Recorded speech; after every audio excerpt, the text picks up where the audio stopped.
to create those gems. Those gems were intended to power some anti-undead ritual itself. Never activated. It was supposed to be this top secret, hush hush. Nobody knows about it. Not even the other houses knew about it. I went ahead and started because there was no point in you doing the Abaddon twice. So the youngest son of the House of Solnar is missing, not found amongst the dead. And it is theorized that Abaddon has betrayed Solnar. Abaddon. Huh? Oh, Abaddon. Yeah, I know, right? Who would have seen that coming with a name? The odds are really stacked against him with that name. Didn't really have a choice there. You're like, oh, that's my name. Guess what I'm doing now? I made an oily rat-like wizard with the name Abaddon. I wonder what his intentions are. You met him, Eddie and Clarny. He was at the council meeting, the meeting of the minds with nobody. He sat at Solnar's side. And yeah, essentially you were all sworn to secrecy on pain of death. The other aspect was a debrief on Solnarian law, on Narvos's paths forward within the law. Essentially boiled down to you can either take your place as head of the household or renounce your title or be dragged kicking and screaming to be head of the household or murdered by his younger brother Imbert so as to succeed him.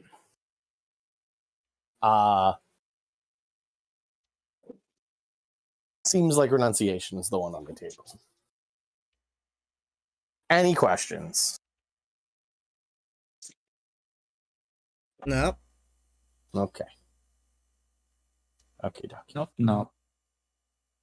I feel like trying to take control of the household is the fastest way to get murdered by your little brother.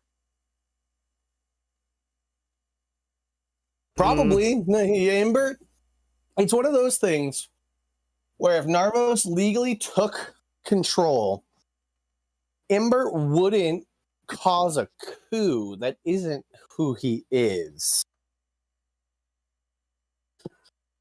But man, accidents sure would happen around Narvos a lot after that. Imbert's bitch, man. He accidentally got stabbed to death 35 times. Crazy. How did that knife get there?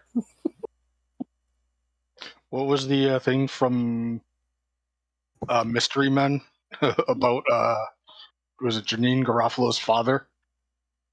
Died from falling down the elevator. No idea how the 6 bullets ended up in it. Yeah. It looks like a sob story in front of the media from Imbert right there. Yeah. The stress of ruling got to him, and he took his own life by shooting himself in the back of the head 3 times. My brother was a very talented mage.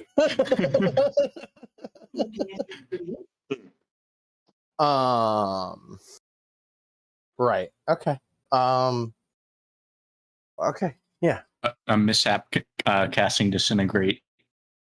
Yeah, my brother. As you all know, my brother just learned 6th level spells. He was attempting the worst, and it ricocheted upon him. One of the wild magic that big wild magic table I was using was that your spell ricocheted back on you. It was like Yeah. 99 or 100. Yeah. It was like the next tier up from you get stuck in a mind prison for a year. Admittedly, I increased that to a year. You were only supposed to Yeah. be stuck in that mind prison for a minute as of the table. But I was like, I taste story. Yeah. I taste character development. And that character development became I got a beard and threw away that ring. I got a beard. I threw away the ring, and I'm a year wiser. You're crazier. You know, it's distilled crazy. I got a year's worth of progress in 5 minutes. I went Tom Hanks Castaway in 1 minute. Very much so. That's a great reference for that, where you just come home and everybody's like, "Oh, hey, man," and you're like, "You have no idea what I've been through." They act like everything is normal. I'm like, what? I have seen everything. The fuck. Yo. Okay. We wait for David, and then I send it to Nick. I've already started because you were doing a recap, and it was like pointless to not. Oh, are we Yeah. playing a game? Yeah. I already started because it was towards the beginning of your recap. Oh. Yeah. Hi, everyone. I thought I was not talking to the public at large. There was nothing bad. You literally hear me like running through what I just said and being like, okay. We do not condone any self-harm. Thank you. Right. Okay. I did a recap, so I don't need to do that now. Other than that, bit more of a broader recap. Solnar's in tatters. Everybody's picking up pieces. There's still bodies in the streets. There's still whole areas of Solnar that has not been reclaimed. The field hospitals remain. I think that's a good larger overview. Lensing it in, we're going to deep dive. Solo moment for our dwarf Clarny. We watch as two medics pick up Clarny on his earthboard, like a medic, like two medics with the little like medics. I couldn't remember the name for it last week either. But they carry Clarny away, who has passed out unconscious, succumbing to his wounds. Clarny, you spend the next chunk of time in and out of consciousness. You hear all of the sort of, medical jargon of, he's failing us. Get us to clear. And you fade in and out. Every once in a while, you end up at a dwarven hearth. And you just sit and have a nice cold ale with some large dwarven fellow who just calmly smiles at you, doesn't say a word to you, but you feel calm in his presence. Eventually, as you finally finish this mug of dwarven ale, your eyes flutter open and you wake. Your armor stripped from you, your hammer leaning on the wall of a makeshift tent. You can hear outside the movement of many people. Midday, late afternoon, sun pouring in through the tent.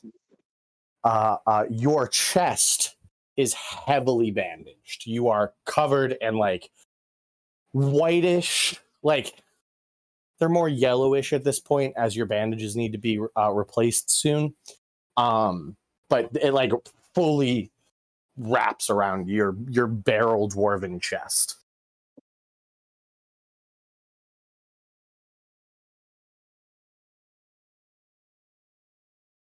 Nobody's in this tent with you. It seems to be a small personal tent.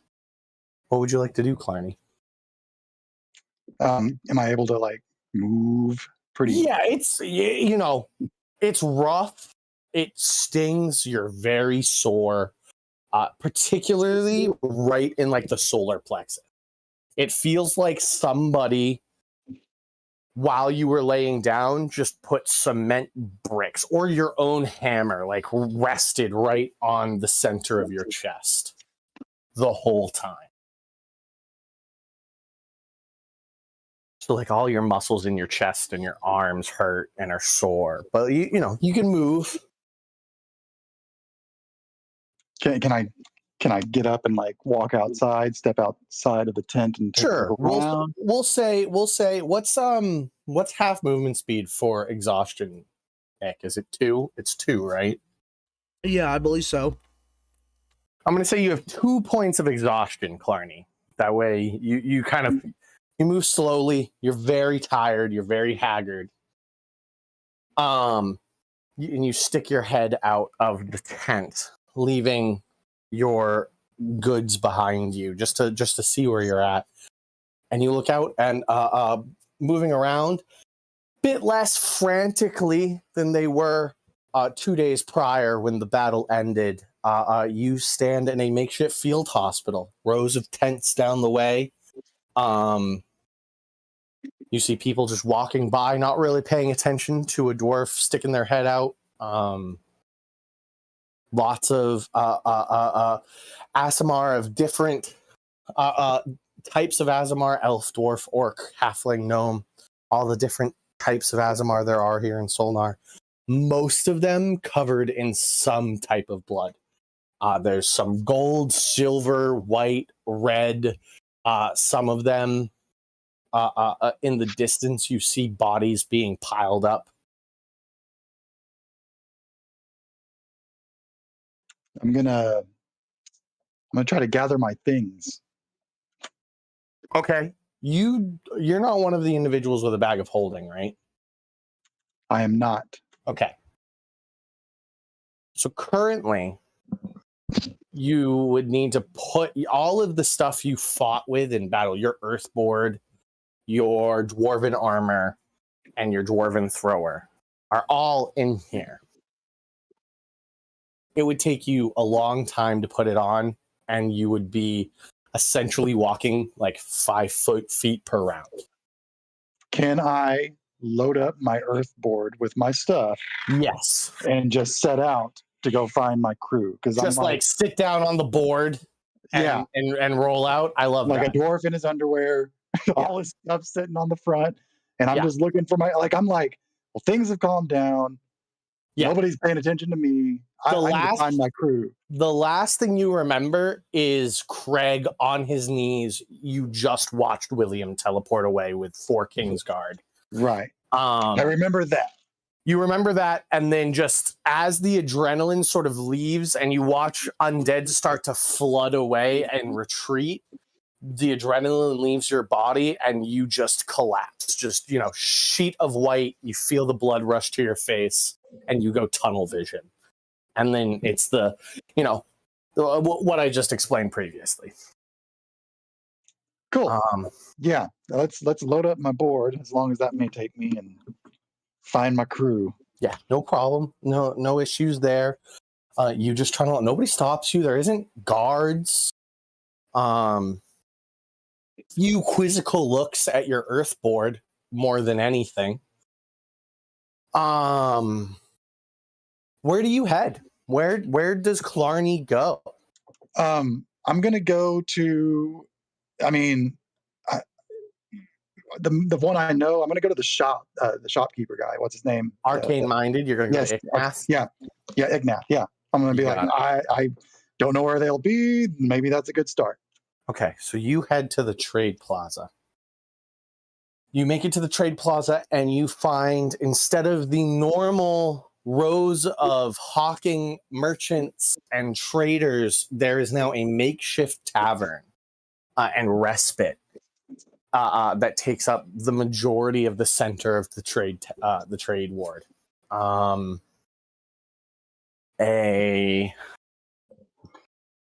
Stools and tables made out of everything, rows of cots for first responders to sleep on. You head over to the Arcane Minded shop. which has some stains on the front of it, but the door itself looks pristine.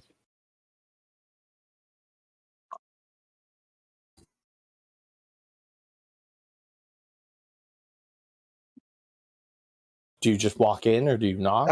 I knock. I just knock. Yeah. Okay. Go ahead and just knock on the door, see if anyone answers. Cindy, the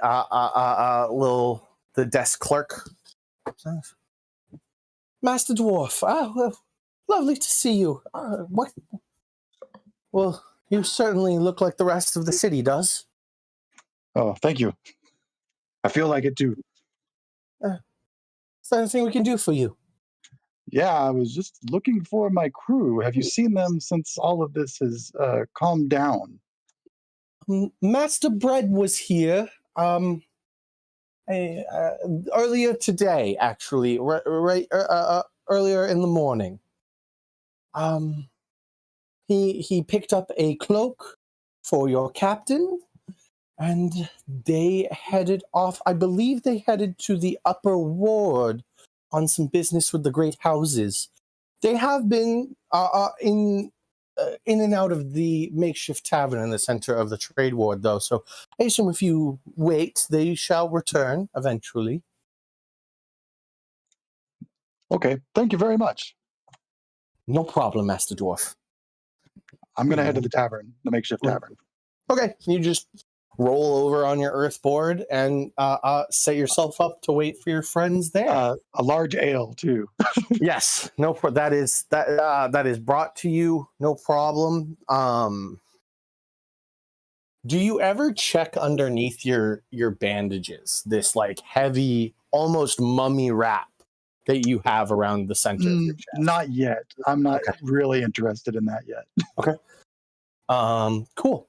I just know I'm alive and I'm good enough to move. That's where we'll leave Clarny for now. We move over to the other one who was not here, Eddie. You there, Eddie? Yeah, I'm here. Eddie was last seen dueling a ninja on a rooftop, having a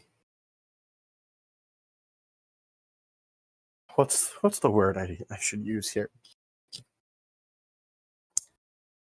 Having a special moment with his bird patron, allowing the bird patron to better inhabit his body, to exude more power. You all who I think here, the only one I can think off the top of my head is Narvos, saw, instead of the normal Ekodi coming out of a shadow in the wall to attack the ninja that Eddie was fighting, it was a large bird, like avian creature with large wing arms and a big beaked head. It wasn't the normal Ekodi that had been summoned by Eddie. Eddie, you, in a daze, leave that battle, and a voice in your head just consumes your mind. We must find a place to rest, Eddie. We must replenish. You must keep me safe. You bounce from wall to wall. Occasionally, an undead still in retreat would come forward to you and you cut him down, or a spectral bird would stand and slice it out of the way. Eventually, Eddie collapses inside an abandoned house in one of the unclaimed districts that had been overtaken by the dead. Fevered dreams take over Eddie.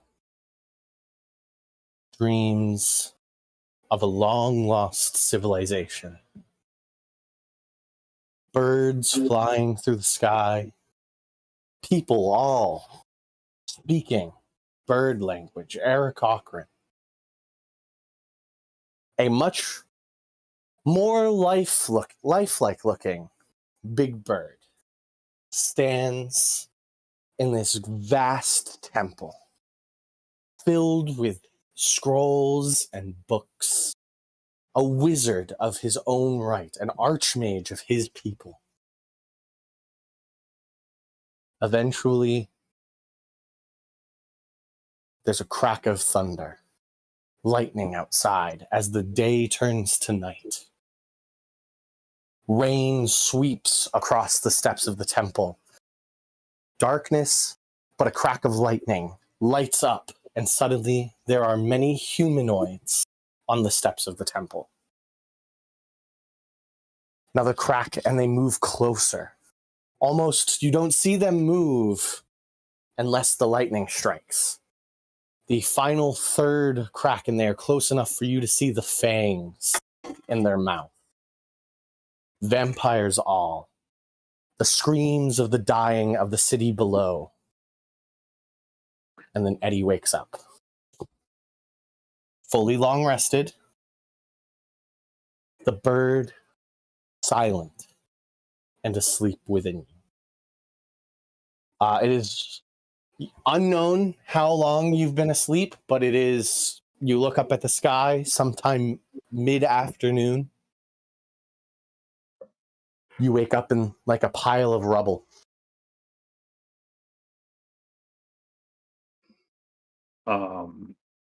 Well, oh boy, what did I agree to is Eddie's first thought.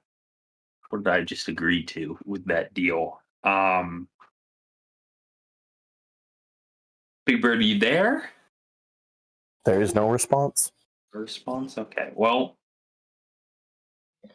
where's my parrot? First Probably in the parrot's slumber. I'm gonna tap the necklace and say, "You in there?" I mean, there's no response. The bird can't talk to you. Oh. All right, I will release the bird from there. Flaps out. Your parrot flies around and lands on your shoulder. Good to see you, friend. Help me. Whistle. All right, and I guess with that, let's try and find everyone. I guess I'm gonna go back to the ship.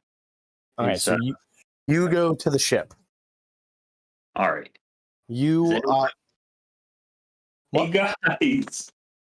You walk up past a lot of individuals, Azamar individuals, pulling through rubble, trying to rescue anybody they can find in these destroyed buildings.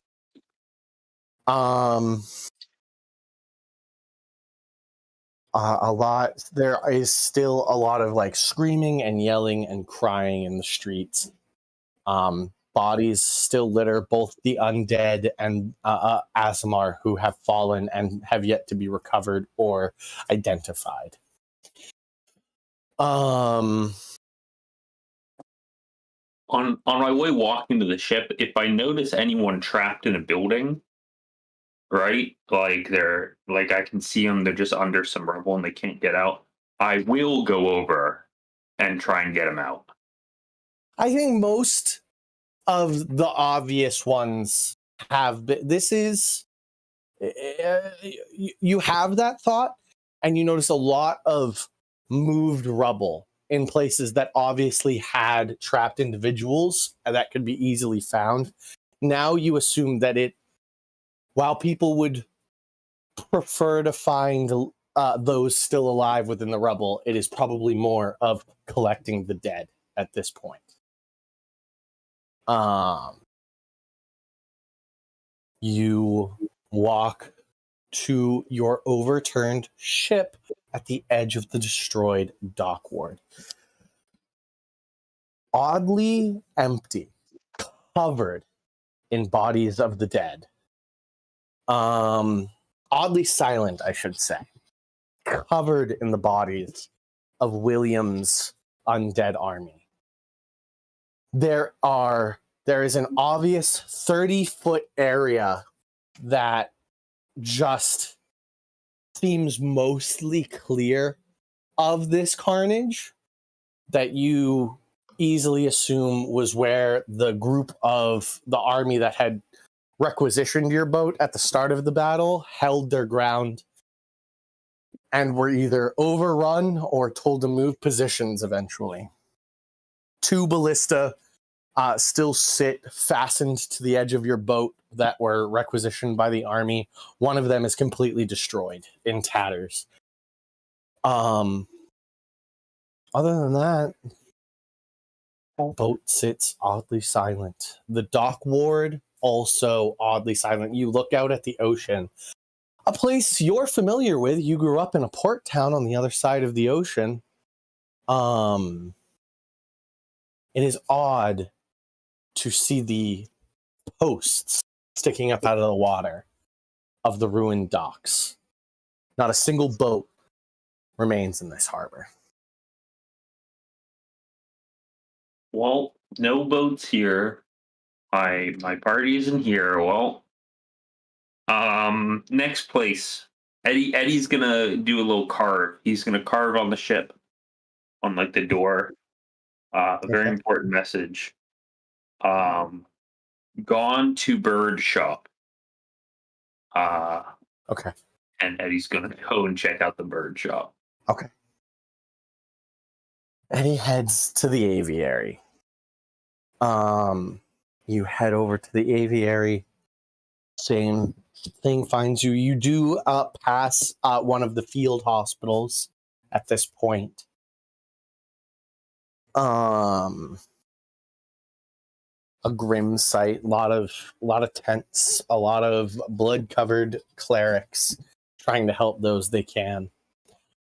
You eventually make it to the aviary. It is destroyed.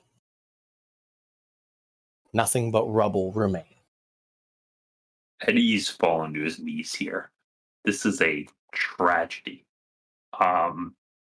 There are several birds flying in the area. You see them on the rooftops. But the aviary was one of the buildings claimed in the attack. You see a massive undead giant. Not moved. The giants are very difficult to move. The mages have better things to do currently. Seems to have fallen onto the building. I call out the shopkeeper's name just to see if I can hear any response. No response. There, you don't hear any sound of anybody trapped in the building. Do I see those snurds flying around? The snake birds? Yeah. No, you don't see. You currently don't see the snake birds. Okay. I'm sure it'll be fine with those birds. I'm sure having those reintegrated into the wild is good for the environment. Yeah, they're not invasive here. Totally. They're monstrosities. So are a lot of things, Craig. So are a lot of things.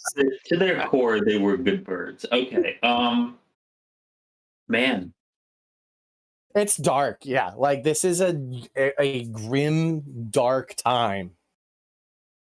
Eddie's gonna go to the field hospital. He's gonna ask where they're keeping orphans. He's gonna go to that orphan place, and he's going to entertain the children with lessons in Arrowknee. I would say that most of the orphans are just being told until a better count can be made, or their parents might be found to stay around the makeshift tavern. All right, Eddie's going there then. Okay. That's Clarny, you spot him first, as you have a decent wisdom, which gives you a decent passive perception. You spot Eddie. Eddie, what do you wear? You wear leathers, right? Or you wear plate? What do you wear? Eddie wears the bird armor. So right now it's at all times. You can like put that on and off though. Yeah, so. No. Right now it's going to be more comfortable. Maybe doesn't even look too much like armor. Gotcha, Mr. Bird. Yeah, Mr. Bird. Gotcha. Eddie's rolling up in a feathered suit. Clarny. I call out so he sees me in the corner sipping on my ale. Yeah.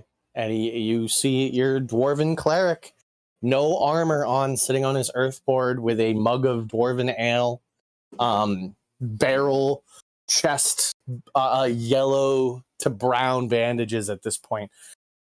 At the very center of his chest is a small red spot that is beginning to grow larger. Not like fast, but there's probably like a fingerprint of red blood in the center of his chest right now. And he goes over, sits next to him, says, I'll have what he's having, and if you have any bird seed, also that. We have some oats and grains and such. Will that do? Poppy seeds? Poppy seeds would do. Oh, we can get that for you. Anything for those who protected the city. I specifically did not have Clarny pay. There doesn't seem to be any request for payment from whoever's running this. A bard type individual, it seems. That neither of you really know who it is. How you doing, Clarny? You look pretty beat up, my friend. Feeling it too. Have they been all checked out by the doctors? Those bandages are starting to bleed through. I don't know. I woke up in a tent and just figured I was ready to go, and now I'm here. This is a new development, though. I probably need to get that checked out again. Yeah. If you want, I'll walk you back. Well, I mean, finish your ale first. That's going to be the best. Maybe. Sean, do we know what's wrong with me? Do you know what's wrong with me? I know what's wrong with you. I don't know what's wrong with me. You have currently refused to look. As I assume it's more of like a mental dwarf thing of like, if I don't recognize I have a problem, I have no problem. Yeah, exactly. It's my fortitude. It's a very dwarven move, and I just like it. I'll take Eddie's advice, and I'll say, okay, well, I'll kind of like, can I peek under it? Can I pull it out? Yeah. Kind of look. It's what when you have a Band-Aid or a bandage on for too long, it like sticks to you and it hurts a little, but you're a dwarf and you're like, I ain't no bitch. Right. And you peel it off. You have a black hand just imprinted onto your chest. I don't remember getting that tattoo.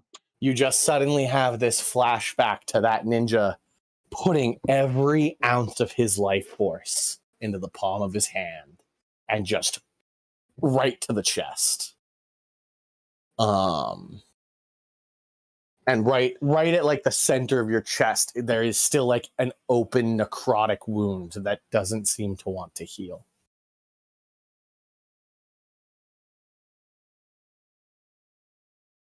Well, that doesn't look great.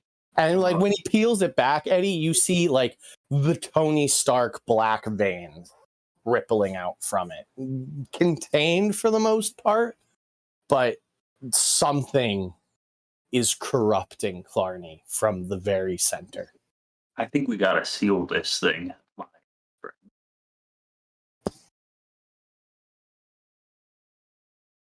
I decide that yes, maybe we should let's figure out a way to get this thing taken care of, because I don't want it to get any worse than it probably is. Right. So we go, Eddie and Clarny having a drink at the pub. We move uptown. Craig, Converchin, and Narvos, having just been told to get the fuck out of my estate. I got to get ready for a victory feast. That you can tell even Solnar, it's a show. It is a show for the media. It is a show for the masses. It is to show that we, as your leaders, are not broken. Obviously, Solnar views he has better things he could do with his time, but this is what has been decided to do this evening. You guys have been You guys are out, and the gates close in the Solnar Estate. What do you guys want to do? I better Probably head back to the Narvos estate. Okay. Let his brother know what the intention for tonight will be, and then work out the details. Official ceremony tomorrow. Make the announcement tonight. Is that the plan, Narvos?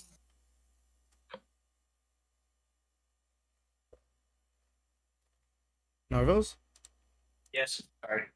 It was stepped away for a second. He Yes, just that is stepped his plan. You guys go ahead. I'm gonna go to the library. I'm gonna need to know what I'm talking about if I'm going to be your lawyer. I walk off. Okay. I walk away. Actually, probably a good idea to go with him. Okay, well, I'll And- just go with you to the Narvos estate real quick then, since it's on the way. No, I mean if you're, we should probably go to the library and make sure we have a full understanding of exactly what the laws say about this. Yes, that's what I was thinking. All right, cool. Okay, so library first. Library. You head to the library, which is in like the grand court area. That's not too far.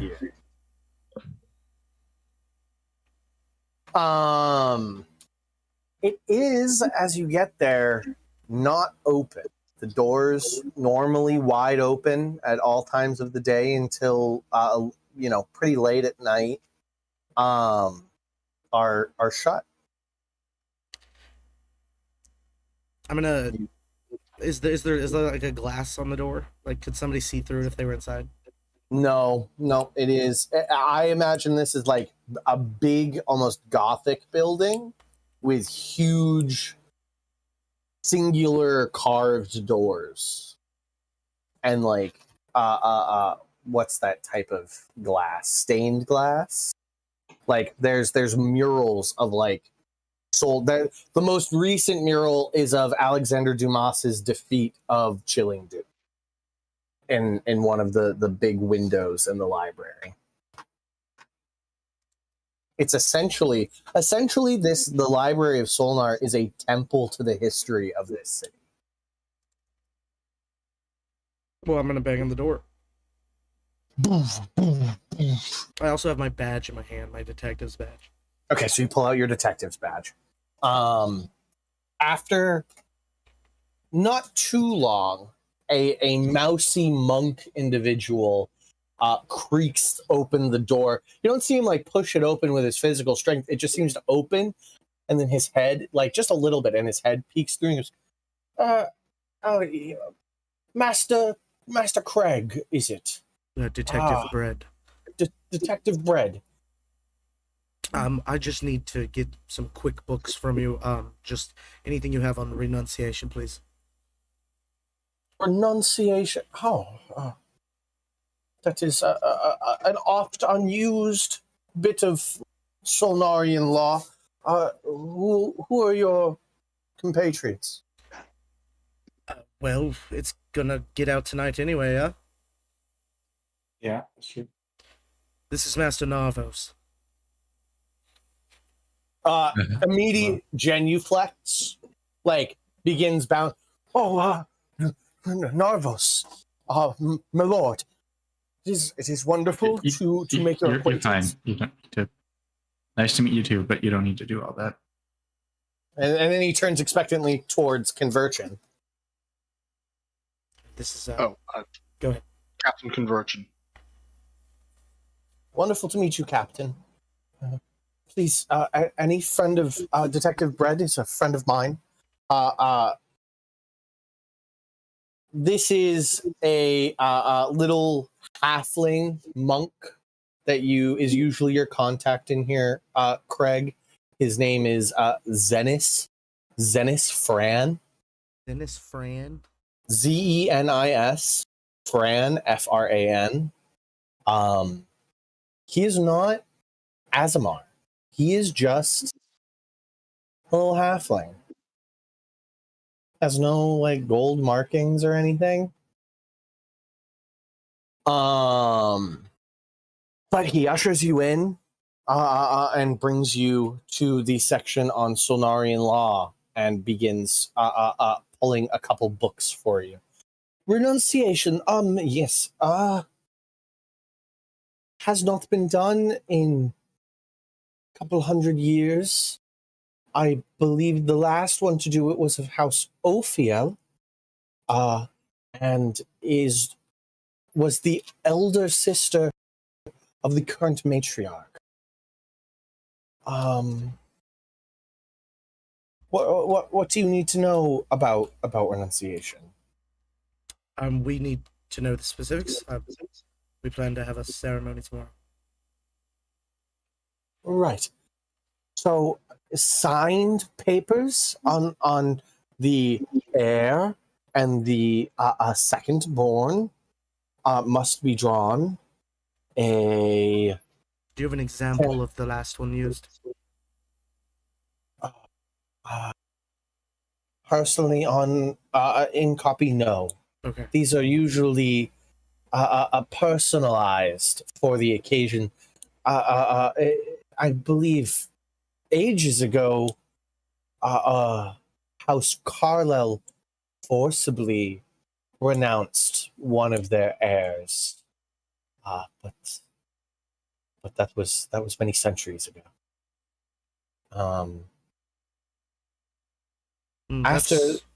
After this paperwork is done in private, a public ceremony that any of the great houses that wish to attend may. The renunciated, though the man or woman who has renounced their title is escorted by the house guard to the gate of their estate and placed on the threshold, not outside and not within, on the line of the threshold. His or her entire family stands and turns their back on them, and in that moment, the renounced has the opportunity to renounce the renunciation and step towards their family and ask for forgiveness, or step away and forever be a bastard of the city. That's interesting. I didn't know that last part. That makes it a lot more, seems a lot more serious than just some people turning their backs like assholes.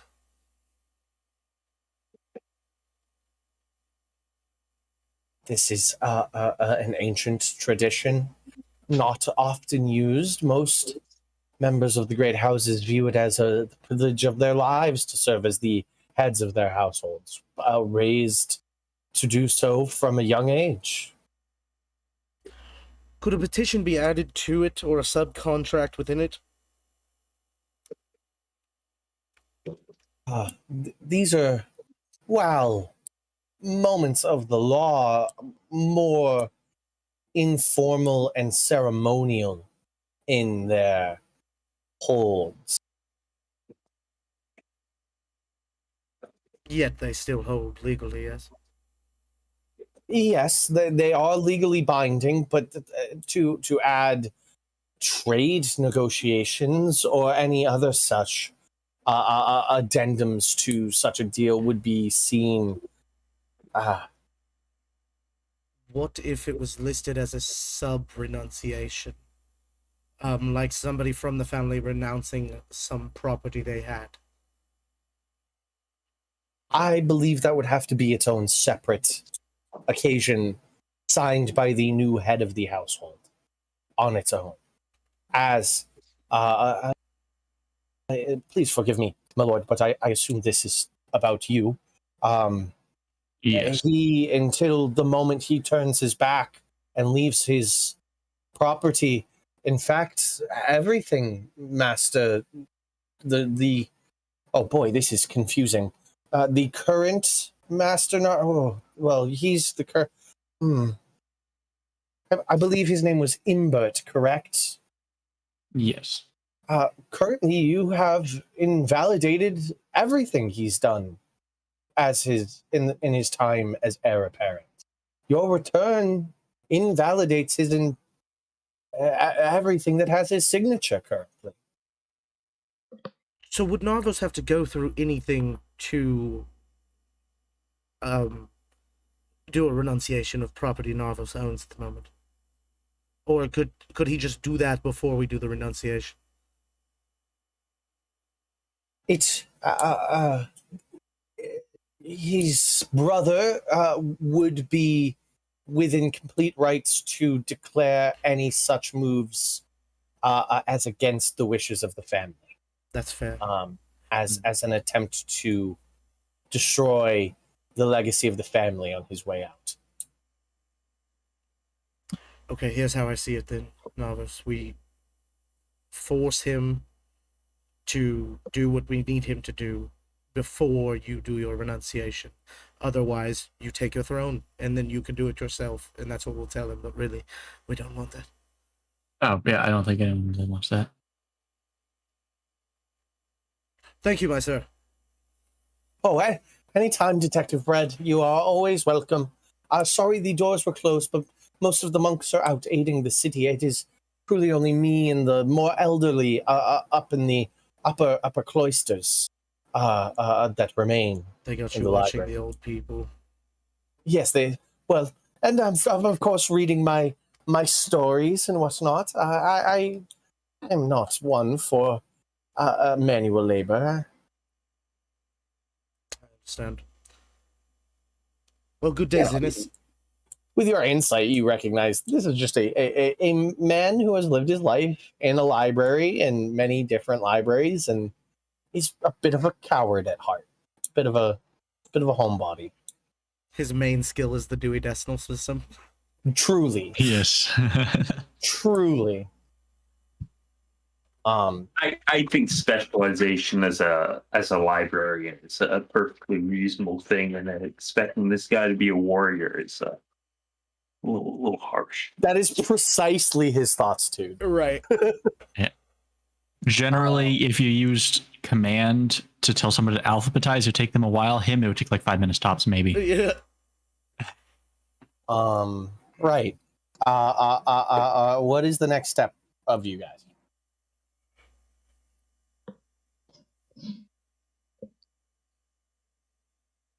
That's all I need to accomplish. Whatever you guys want to do now.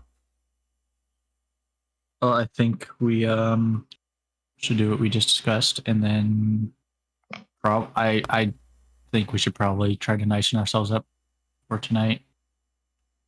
Yeah, currently you're all in the same clothes and or armor you wore with the battle with the undead 2 days ago. And you think I plan to change that? I don't know, at least for me, because I'm kind of doing some big public function that would probably make my Yeah. Narvos 100% it has this look of like, yeah. Uh-huh. I do. You don't want me... like, my brain is showing, right? I pull my hood down.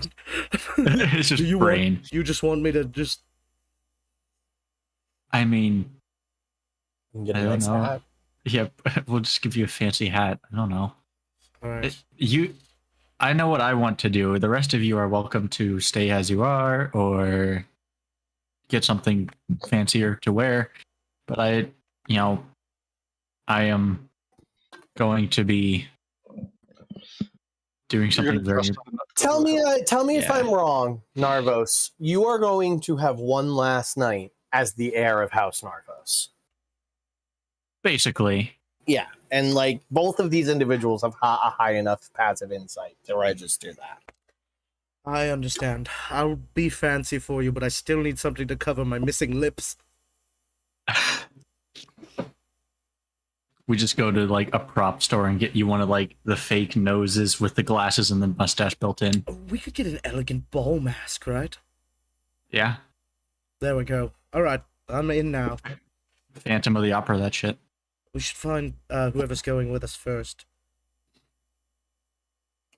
All right, so just to conclude, just to sum up what the conversation we had with the guy was, because I was definitely paying attention.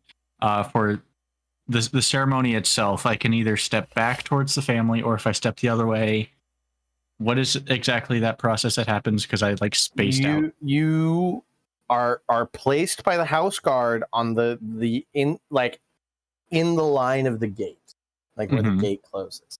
Yep. Your whole family turns their back on you. You stand facing the backs of your family in that. You can, in that moment, step towards your family into the estate. The house guards will shut the gate behind you, and you will essentially have changed your mind. It is the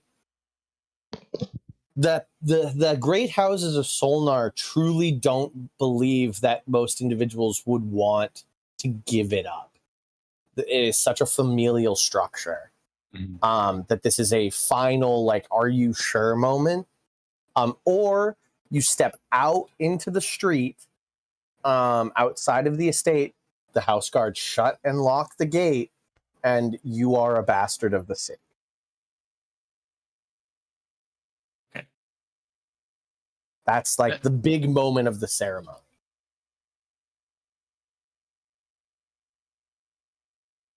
Understood. Essentially, how it should function in your head, the way you put it together, is you announce it tonight that this is what's going to happen. At the allotted time, House Narvos gathers. Any of the other 4 great houses that want to come show up for it. But this is after the actual thing has already been signed and everything, right? This is after Wait. Well, let me finish. Okay. So you announce it. You announce it this evening. So when the allotted time occurs, whole Narvos family has to be there. Anybody of the other 4 great houses can be there if they wish to. You and Imbert and your father, if he doesn't pass off the duty to Imbert. So it'll either be you and your father in a room, or you and Imbert in a room. It is currently up in the air. Both of you will sign this document in the house. Everybody else is outside on the estate grounds. You will be in the house with your father signing this document.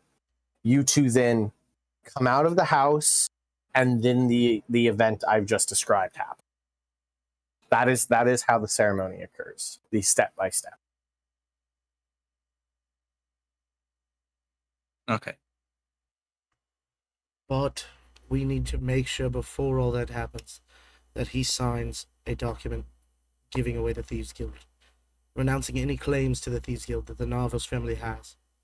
To do that before Narvos renunciates himself, it has to be his father. Perfect. Imbert, as Zaris just explained to you, with Narvos' return, Imbert is an illegitimate heir. Everything he does is currently essentially a constitutional crisis. God, we have to talk to your father. Then we can't. Indeed. We can't risk him not doing it. Yeah. If he doesn't do it, then we have some serious problems. Not just and more us, like your me whole have some family. serious problems. Yeah. Okay, real quick. Nick, did you write down who I killed? Who of the great houses is dead? Besides my sister. I didn't. Okay. But I can tell you who it was. Everybody except the housekeeper in the dock people. I'm aware. Yeah, I'm aware of Okay. that one. I have that one down. I know Hadriel died of House Solnar. Yeah, and the other son was missing. Abaddon's missing. I just didn't end up putting little markers on my document that these guys are dead. House Ophelia didn't lose anybody. Correct. Electra's dead. Electra's dead, and I don't know if did they lose anybody else? They did. The They Dumas? lost. They did. They lost another one. And I think it was Demos. I think it was Demos Duma. And Athena died. And so did Isolde. Yeah. Yeah, some big losses. Yeah. I knew Decath because I have him all fleshed out. When you have a single survivor of a household, he becomes a major character in your head very quickly. Oh, you bet your ass I'm ignoring what Solnar said and talking to him tonight. Oh, you're gonna go talk to Decath At the party if he's there. Yeah.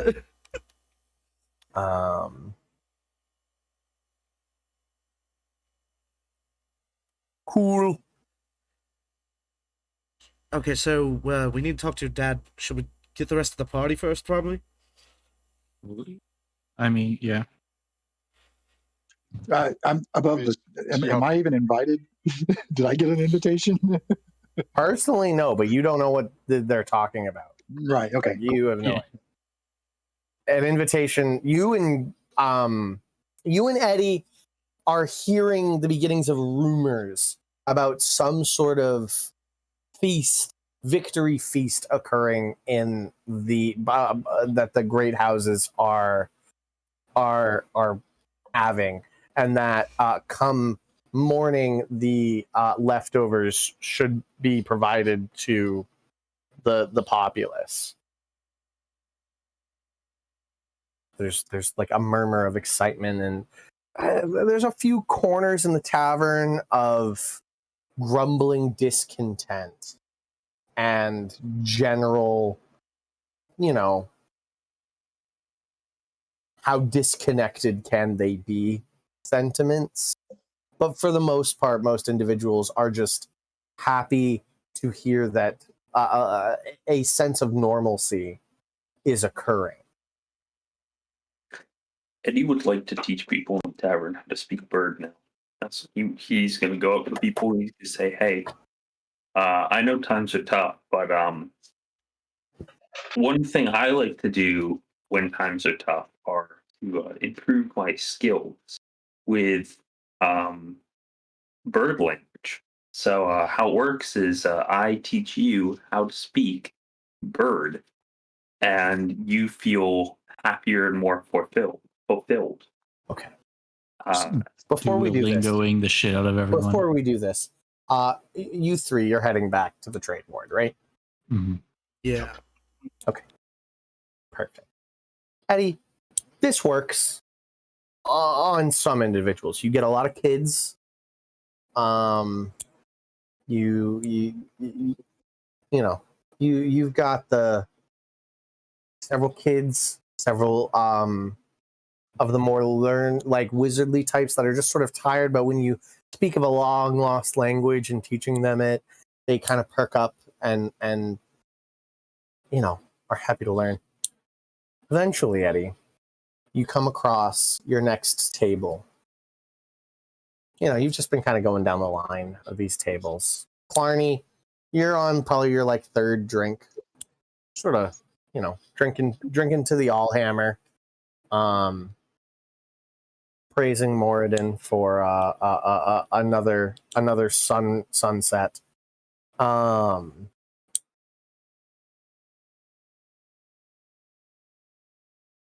And Eddie, you give that little speech you just gave to this new table of about 6 Solnarian veterans.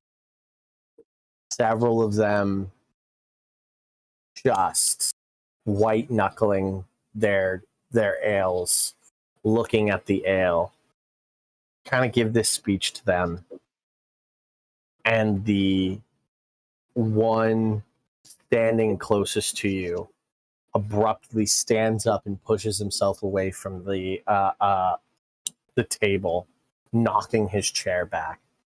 This is a rare, not Azamar, full-blooded Goliath that stands 7.5, maybe 8 feet tall, and just looks down at you.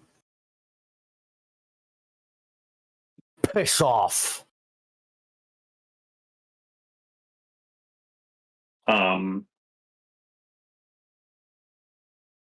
I'm gonna crack a joke in Bird, and I really hope What that the a lot of fuck people did you would- just say to me? And he puts 2 hands on your chest and shoves you. Make an opposed athletics check. Yeah.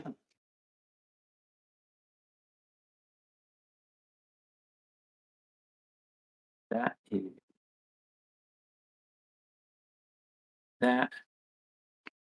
So that would be a 25 from me. Second.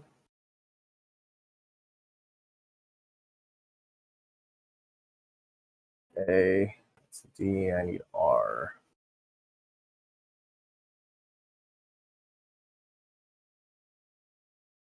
What is this guy's numbers?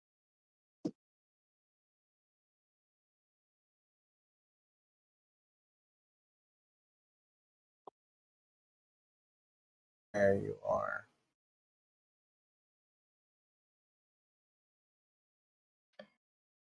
Okay. What'd you get? 25. 25. Okay. This guy gets a +8 to his roll. Rolled a 14, so that is a 22. So he goes to shove you, and you sort of, you aren't shoved back into the other table behind you. You take like a single step back, but you hold your ground. And he is just like looking down at you, from his height. Just this look of like, get the fuck away from me on his face.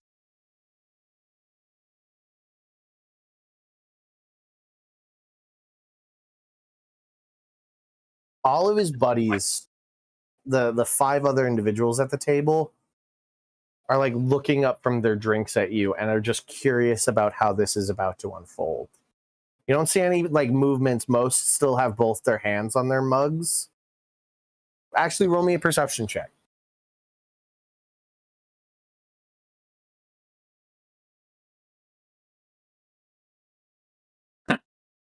Bad. Bad perception. Okay. Then 7. yeah, your focus is directly on this Goliath individual in front of you. What do you do? I say, if you don't want to learn Bird, that's all right. You don't have to learn Bird. And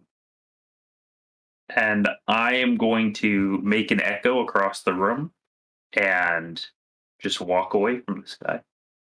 Okay.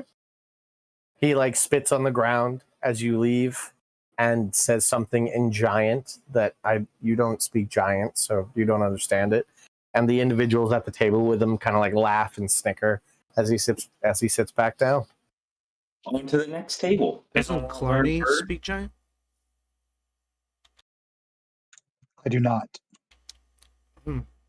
No, Oh, he you just do. hates them. Oh, Fucking okay. hates Giant. He just hates their asses. Yeah, I don't need to talk to him to kill him.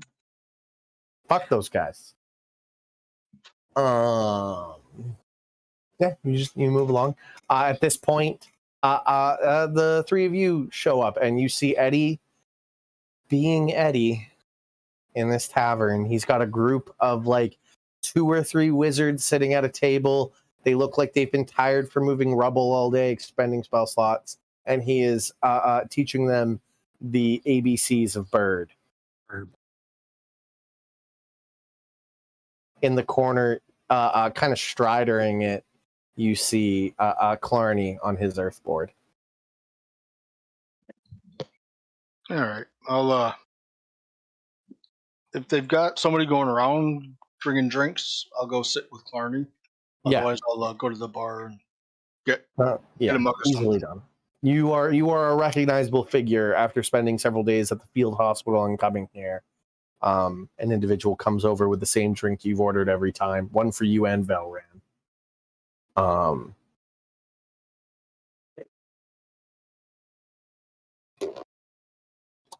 Yeah. I'm walking with Narvos. Hey. There's a tailor not far from here where I got my leather worked on. I think they might have good stuff for us. That'll be good. Have a drink first. Yes.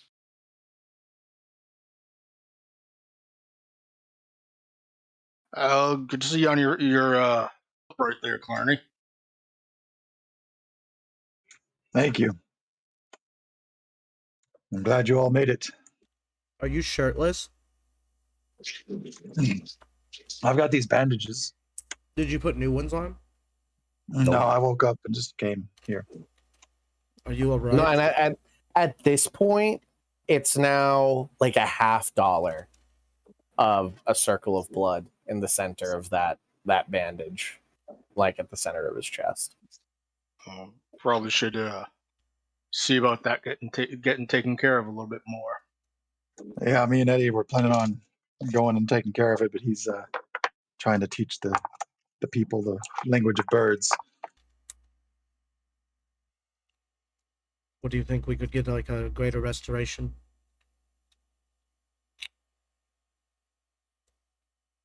Do you want Conversion to take a look at it? Yeah, I pull it down and show Conversion so he can like see what's going on. What do you think? Conversion, make me a religion check. Religion.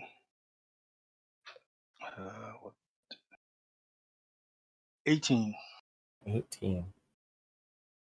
With an 18, your best guess from your teachings is that this is one of two things. It is either a disease that is particularly strong to be able to take such a hold on the dwarf, or the more likely option, it is some sort of curse. Conversion kind of frowns at it.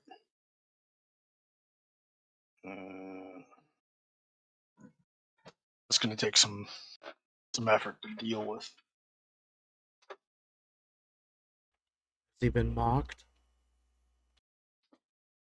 Not sure. You know that the individual that gave this to him is dead. Narvos would know that.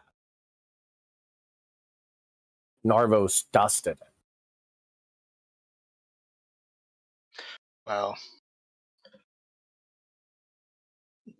suppose it really depends on whether the guy who did that was the one who got away or not.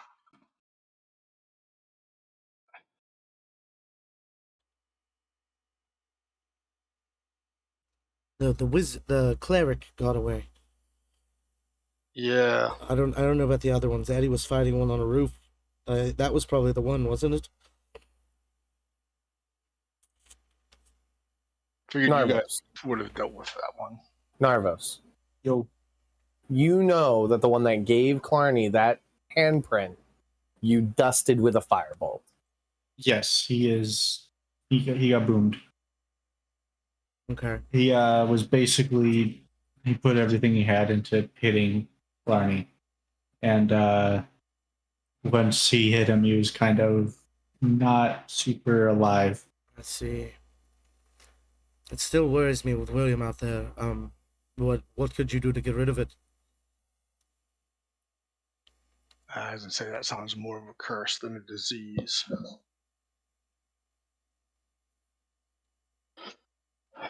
It's probably going to take some sort of little bit more of an effort than I'm able to do right now. Maybe tomorrow I'll be able to do something a little more. Right. Not that familiar. Haven't dealt with these kinds of undead before. Yeah, intelligent undead you've read about, but very rarely interact with. Craig, you're aware that intelligent undead are The leaders of the massive armies. correct. Yeah. Intelligent undead are given positions of particular power.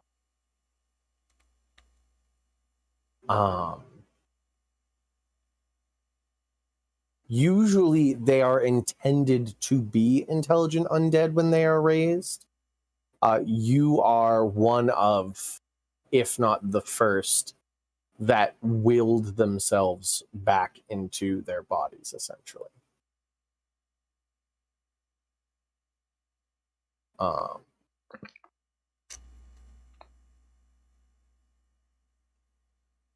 Yeah.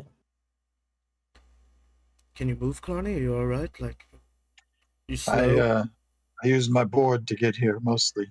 I am slow. Oh, but you're bored. You don't have to like kick on it or nothing, right? It just No, it just glides. goes. Yes. Tight. We have to get fancy outfits. Eddie! Yes, Eddie's here. He wants a fancy outfit. He's so ready. Feathers for everyone. Boas. Pink. Fluffy. Yes. Yes. I don't want any of that. Okay. What do you want? Like an opera mask. And a tuxedo. Do you want me to wear one? Do you want me to wrangle some up? There's a tailor not far from here. I was gonna go. I didn't know if anybody wanted to go with me. I will definitely come with you, my friend. I will come with you. I'm not the greatest at picking out the right sizes of things for people. You notice that Eddie is actually wearing But yeah. pretty much a tailored bird suit currently.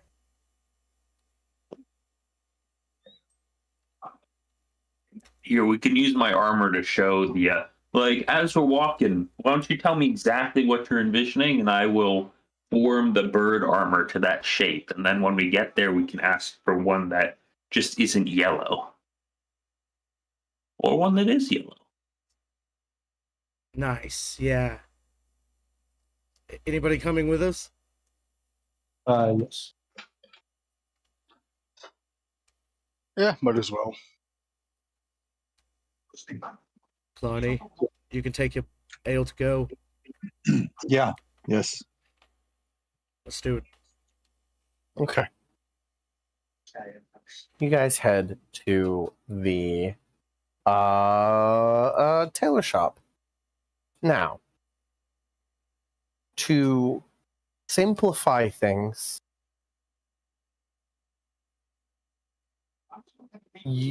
this is a feast that is happening in like 3 hours. Yeah. So there really isn't any modifications that can occur. You essentially knock on shuttered doors.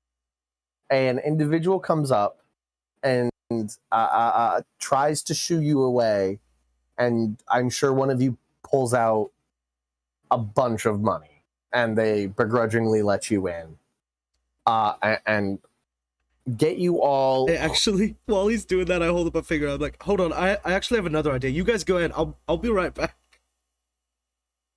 I'm gonna go to Arcane Mind and see if they just have some hats of disguised self, right? Hats of disguised self? Yeah, like 4 of them. They do, yeah. There we go.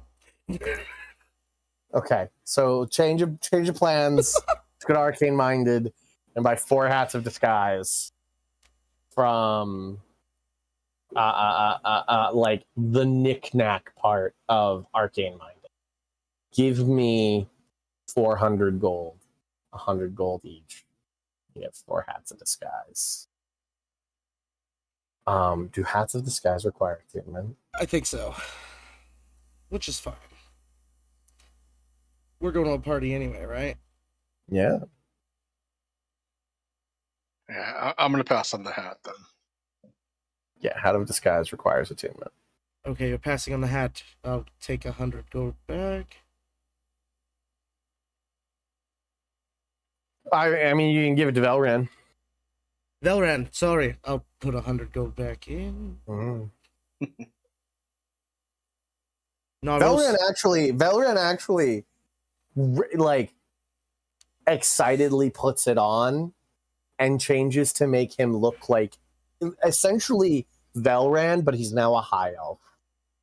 And he just feels better on the surface.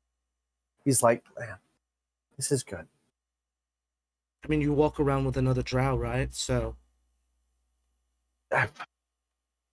You don't understand. and I'm a zombie in a town of clerics. Conversion isn't always looking over his shoulder thinking that Lolth is going to get him. Okay. Yeah, you're right.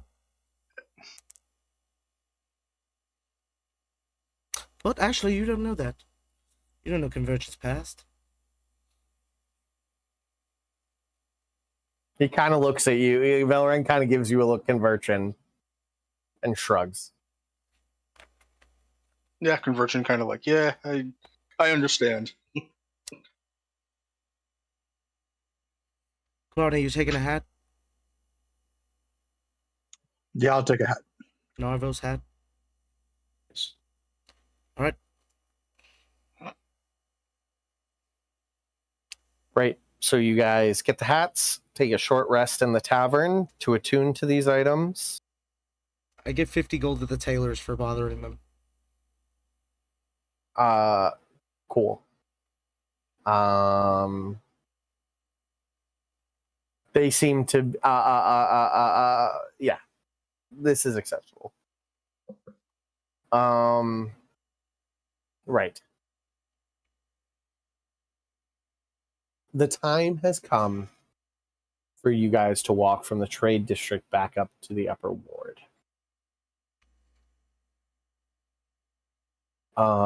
You guys have been in a corner of the tavern district.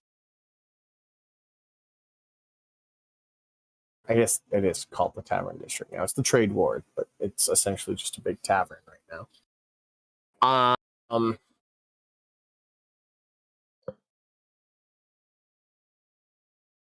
Okay.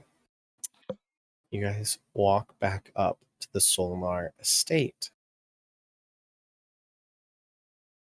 Anything you guys want to do before this evening commences? While Eddie wants to ask around. Eddie's asking around. He's looking for a bird shop owner. All right, that's what he wants. He wants to find this guy. He wants to know if he's all right. That's what he's curious about. That's Eddie's goal. Does Eddie ever dare to go look at the list of the dead? Yes. That is in fact the first place he'll go. You'll find him in the list of the dead, David. No. Eddie is inconsolable. He's gone to the bar now. He's drinking his feelings. You guys, you probably haven't really seen Eddie drink a lot of alcohol. He doesn't really do a lot, but Yeah, roll me a Constitution saving throw, buddy.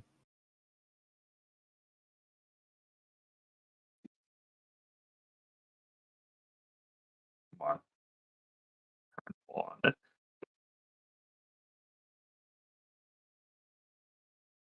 Constitution. That's a 19. 19. You are not embarrassingly drunk, but drunk nonetheless. Conversion, you were saying. while they're spending their time attuning to the hats, conversion will go ahead and cast basically clean and polish his armor. So it's like dress armor uniform kind of thing. Gotcha. That's what you're up to. You got it. Yep. No problem. Velren makes himself look like essentially what a drow nobleman would look like. What he had seen noble males of drow houses in his city wear to such events. So it's a lot of like spider and web designs on silken robes.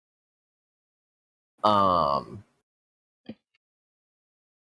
mean, he looks nice. There's just a definite motif going on there.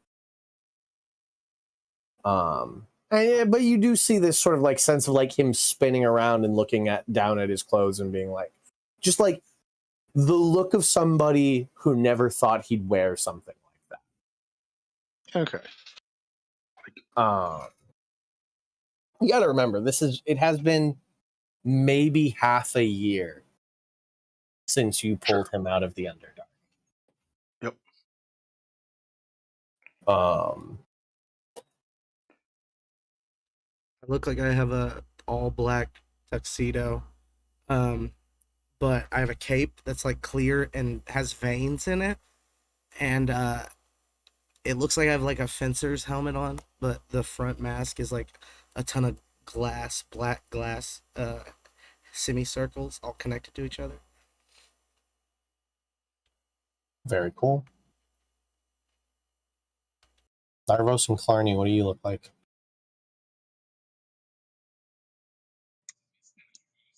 I'm gonna be like in a fancy like pirate regalia,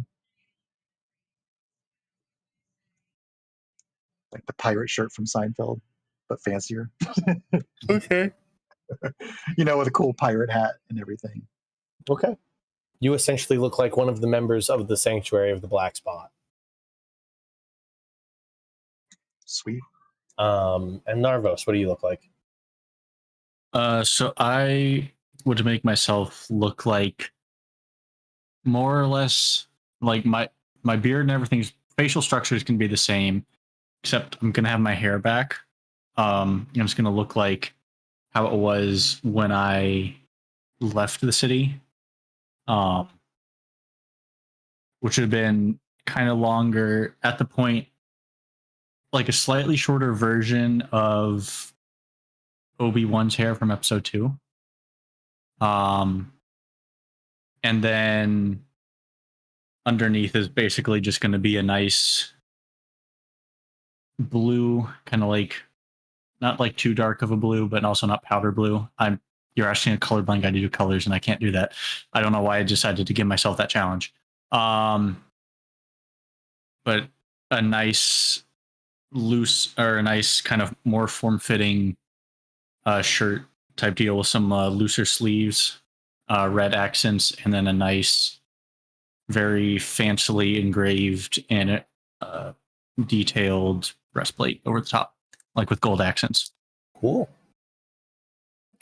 Right. So you guys collect Eddie and begin to head along the main path up to the Grand Estate. Greg. In the distance to the east, you hear the sounds of a blood-curdling scream. Only Craig hears it with his stupid passive perception. It is quite a ways away. You just hear it for the briefest moment on the wind, Craig. Why? Because you have a 27 passive perception. No, this is what Craig's saying because he was ready to just go to the. I know, party. but like, Yeah. The answer is your passive perception. You could have just gone to a cool feast, Right. but instead you had to know the machinations of my city. Yeah.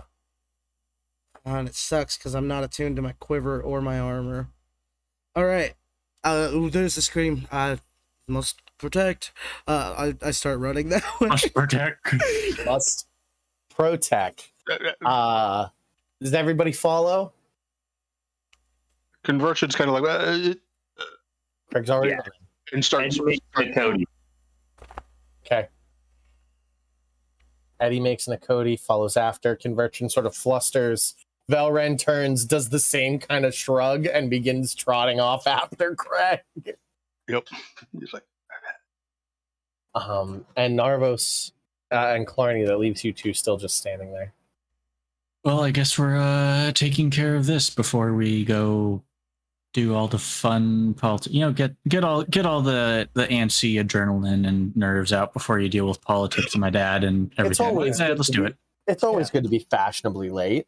Yeah, fashionably late and violent. Right. You guys run through the city until eventually, Craig, you hear it first. It's this like weird burbling, growling sound around a corner. You quickly run around the corner, and you see this big, I believe it's two-legged monster.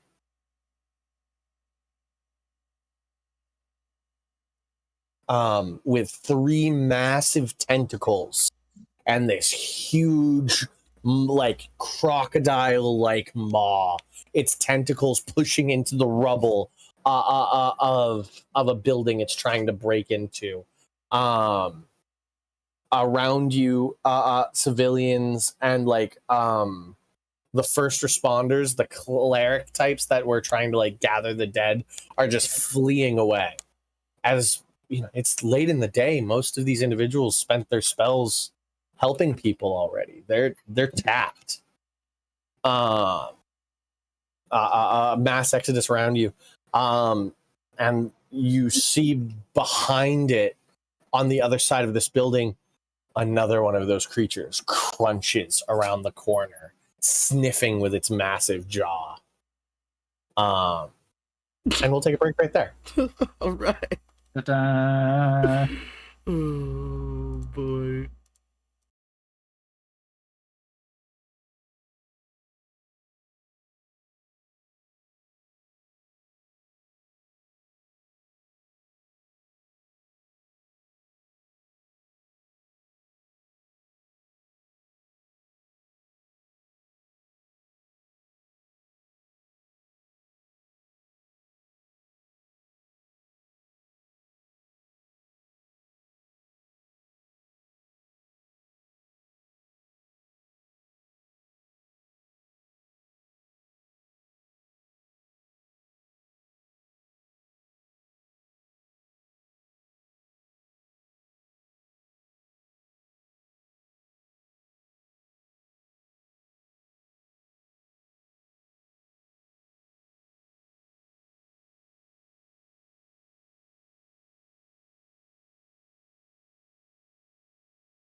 So you guys, I'm running around this corner, over here. Boop, boop, boop, boop, boop, boop, boop. Craig in the lead.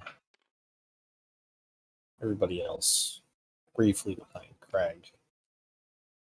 And you see over here, I misspoke earlier. It is a three-legged creature. Is grabbing this civilian out on the ground, has it in his tentacles, and drops her into his maw, and just with a sickening crunch. You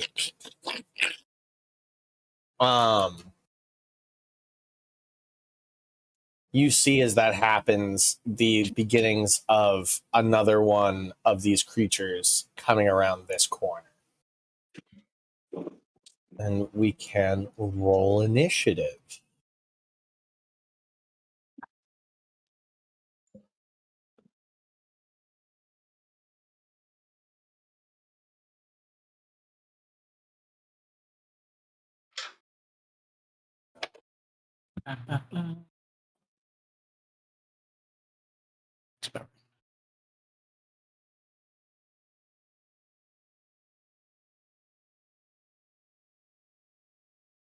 Garbage rolls for the win. Oh. Uh-oh.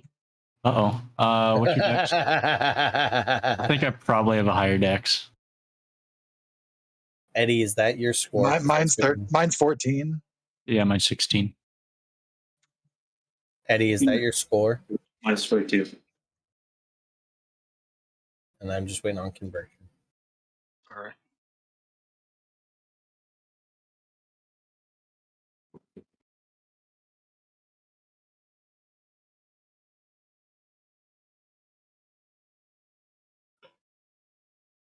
Okay.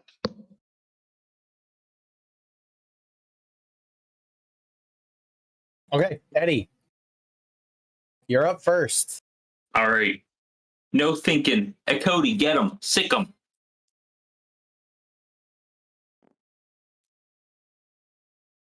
Cody moves. I'm going to have you guys within 30 feet. And Cody moves forward. Close enough to hit him. Yeah. All right.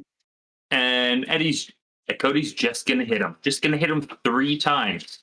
2 normal attacks, 1 unleash incarnation. First one is a 13 to hit. It misses. A tentacle slaps it out of the way. Second one is a 19 to hit. That hits. All right. And the third one will be a 29 to hit. That hit. So we're gonna hit him twice.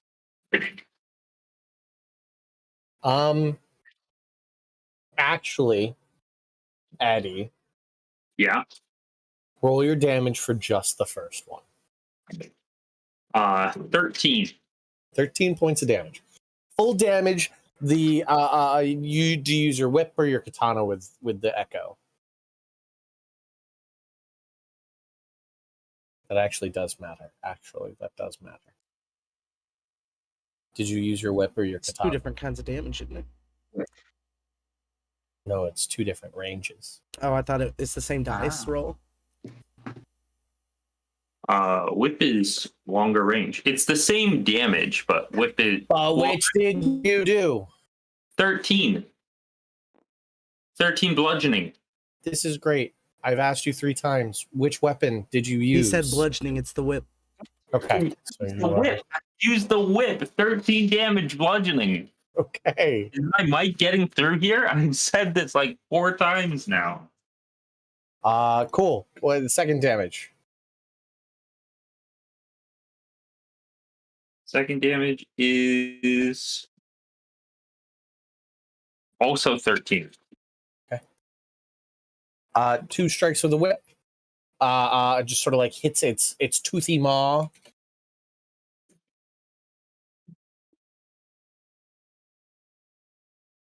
Does it react? It just takes it. Yeah, it just sort of like grumbles and continues to walk forward.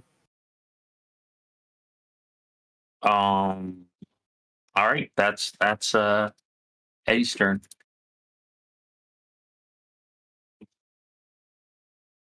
Right. It is now this guy's turn.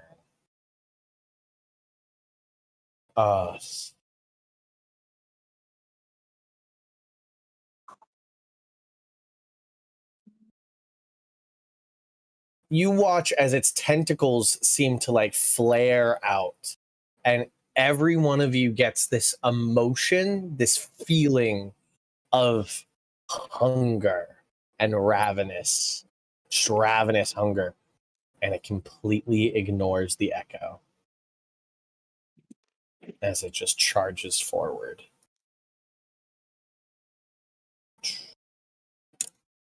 And it is going to make. It's gonna go. It's not. It's not gonna get that close. It's going to be about here, and it's going to make a tentacle attack on Craig and a tentacle attack on Velran. All right. First one on Craig, a natural 19 for a 27 to hit. Yeah. You take 13 points of bludgeoning damage and are grappled and restrained. Does it seem like it's gonna do any more damage to me? Like with Right my passive now? insight? Right now, yeah.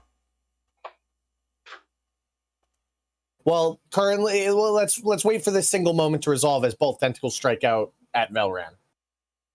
Like one tentacle strikes out at you, the other tentacle strikes out at. I will let you uncanny dodge this in a moment. I won't take that away from you. I just want to try and hit Velran at this same moment. Is that thing restrained because it's restraining something? No. That is just the wording of your feat that you are also restrained. Okay, that was. I rolled a natural 1 on Velran. So yes, Craig, it does look like it's going to try and hit you again. Yeah, I'll just take the 13 then. It does take a single step forward, so it's now within 10 feet. Actually, it was within 10 feet of you. It was within 15 feet of Velran. So 10 feet of you, its giant maw, just one of its tentacles holding you, its giant maw goes to attack you with advantage. It needs it. 24 to hit. Yep. It needed that advantage. It rolled a 1 on the other one. Nice. You take 19 points of piercing damage, and I need a Constitution saving throw against disease. Can you be diseased? Hang on 1 second.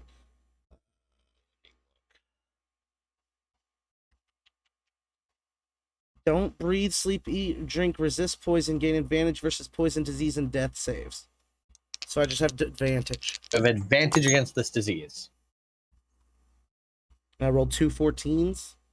It's plus con save. 3 17. That is a meets it, beats it. That is the save of this disease.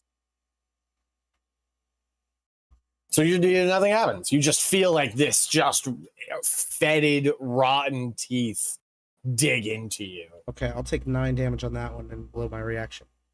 Cool.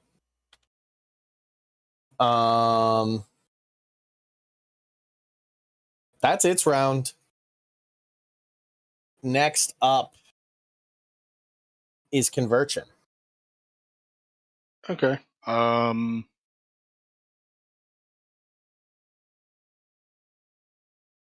right. First thing I'm going to do is drop Fairy Fire on a Cody.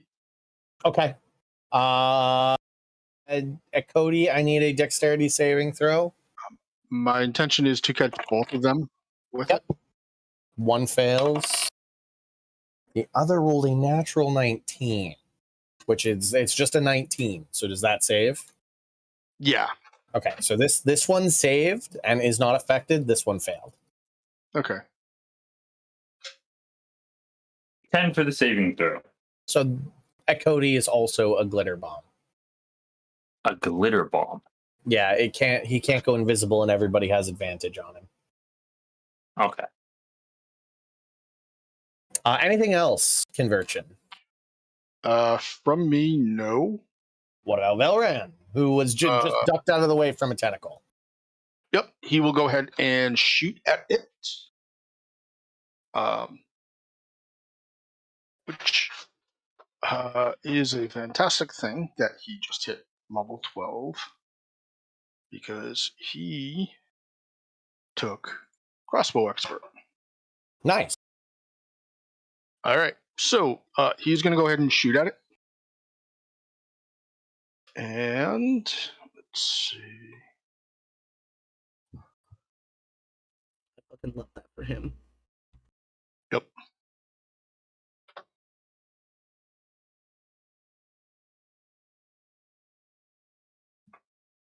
He's your last sidekick remaining currently. Oh no, Jelly's still alive. Jelly. Oh yeah, no, yeah, she back, Jelly back. Barely. Actually, Mostly. let's see if I get a crit. No crit. So 17. 17 hits. All right. What is that? And you're shooting this one, right? The one you have advantage on? Yeah. You got it. Ooh, 5 points.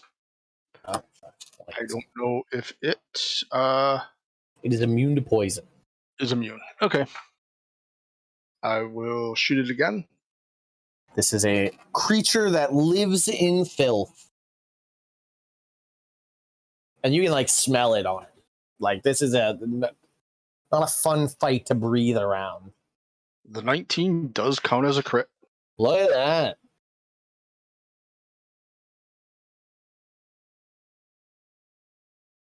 Uh, 11 points. But it's points.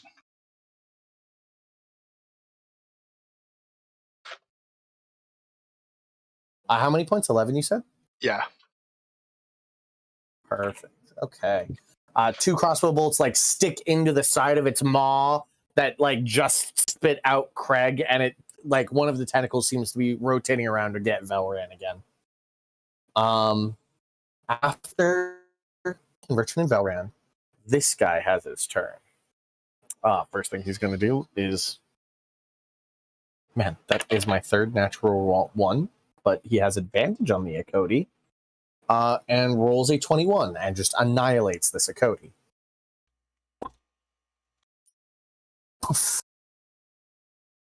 Goes to like throw it in its maw, and there's nothing there, and he lets out this angry roar as he just charges forward.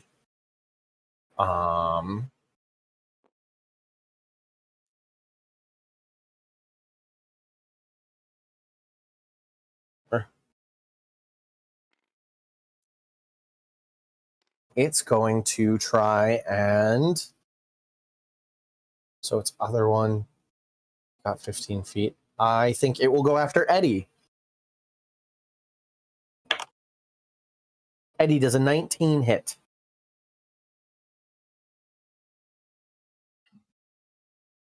Meets it, beats it. Meets it, beats it. You are grappled, restrained, and you take 10 points of bludgeoning damage. This is because of the discussion we had about Eddie getting out of grapples, isn't it, Sean? You're grappling. You are dominating me right now. It will now try and eat you. Num num. A 21 to hit, which hits. And I need a Constitution saving throw Please make it, bro. against disease. So you're a human. Humans get diseased. It do. We do.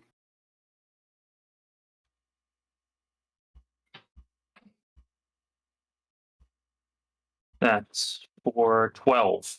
12. Can I ask you what level fighter you are? I'm a 8th level fighter. 8th level. Okay. You are currently poisoned. So you have the poisoned condition now. You take 16 points of piercing damage on top of that, just from like the teeth digging into you. Mark that down. You are poisoned currently. The poison condition says that you have disadvantage on attack rolls and ability checks.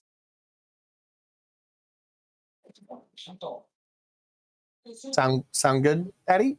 Thumbs up? Understood. I'll say understood. Understood.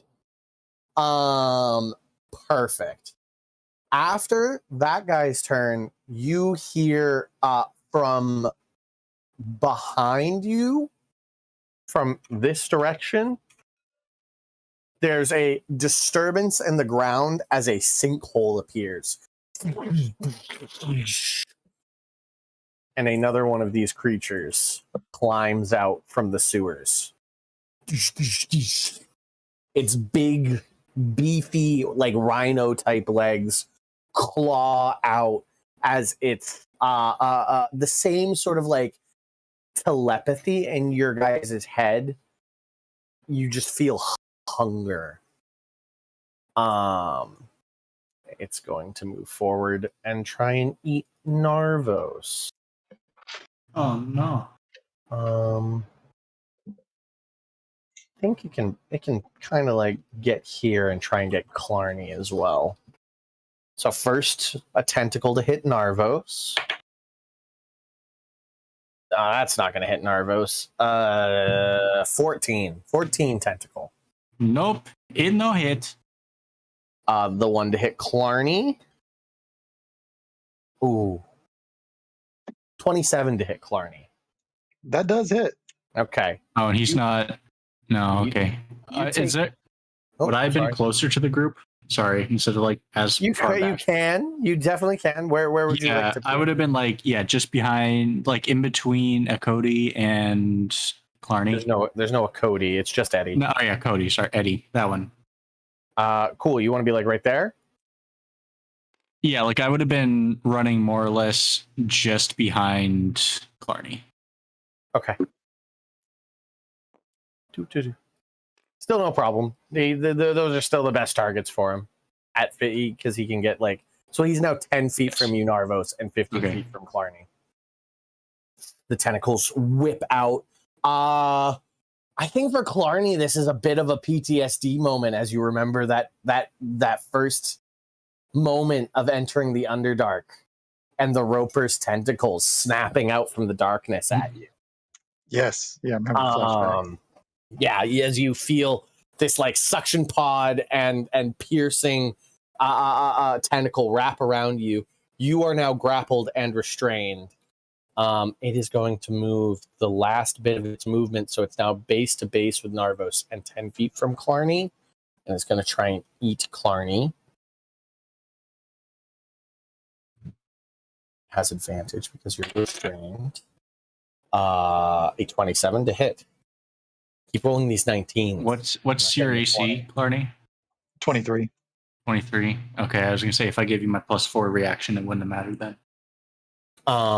It would still I need a saving throw against disease, Clarny. Con save against disease. Don't dwarves have a good thing with that? I think they have a thing against poison. It's poison, Okay. and mine is going to be a 19. My roll's going to be a 19. That succeeds. Cool. You did not have advantage on this. No. Okay. Because it says a saving throw against disease. It's not a saving throw against poison. No. I did not count it. Yeah, I know it's not poison. Yep. Yeah, even though you do get poisoned, it's Understood. against disease. It's just one of those.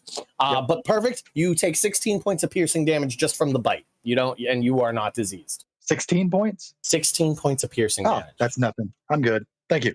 Yeah, these creatures are Thank you not. for the damage. Yeah, these are not like world-ending monstrosities, but like they could tear down this city block if nobody came in to stop them. I am kind of cornering you guys currently. After that is Craig. Craig, you're base to base with this one, and this one has you restrained and grappled. Now 10 feet I'm 10 feet from that one. You are 10 feet from this one. Okay. You are 5 feet from this one. Restrained means I have disadvantage? You have disadvantage. This blows. I would just let him hold me if I didn't have disadvantage. Alright, Yeah. I'm gonna escape. I roll and escape. So that's athletics or acrobatics. The DC is 16. Alright. Okay, I got a 24 on either. They're the same number. And I will disengage slide with up. my bonus action. And yeah, just be there. Up against the wall, yeah. That's all I can do. That's me. You got it. Takes a tactical retreat. Narvos, you're up. You Oh, are boy. you are base to base with this one. Actually, you know what, Craig? No, you know what? I didn't say anything. They have better fish to fry. They did not take the reactions against. I disengaged anyway, right? Oh, that's right. You disengaged. They are not sentinels. Cool. There's a reason I did not register an opportunity attack in my brain. Sorry, Narvos. Hi. Cool. Let me see here.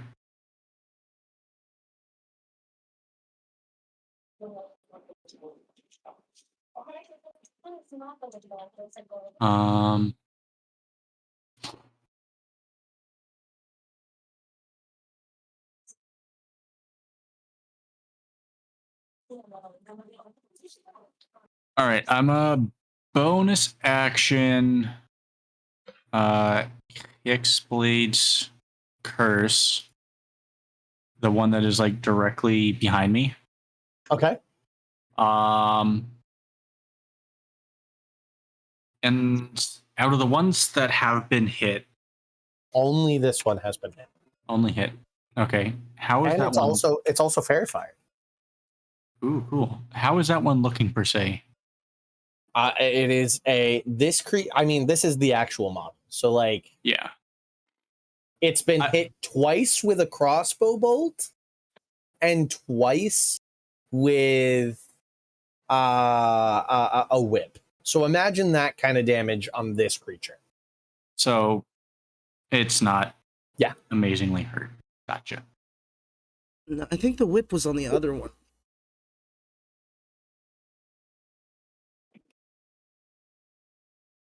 I think all the damage so far has been focused onto one of them. Okay. All right. Perfect, because that's how I've written it down. So that one, it's still looking Yep. decent. Yeah, you Okay, have three cool. big. Craig would tell you that these are definitely aberration. Dope. I will, I think, hang on to that. I'll post something in game room. Okay. And then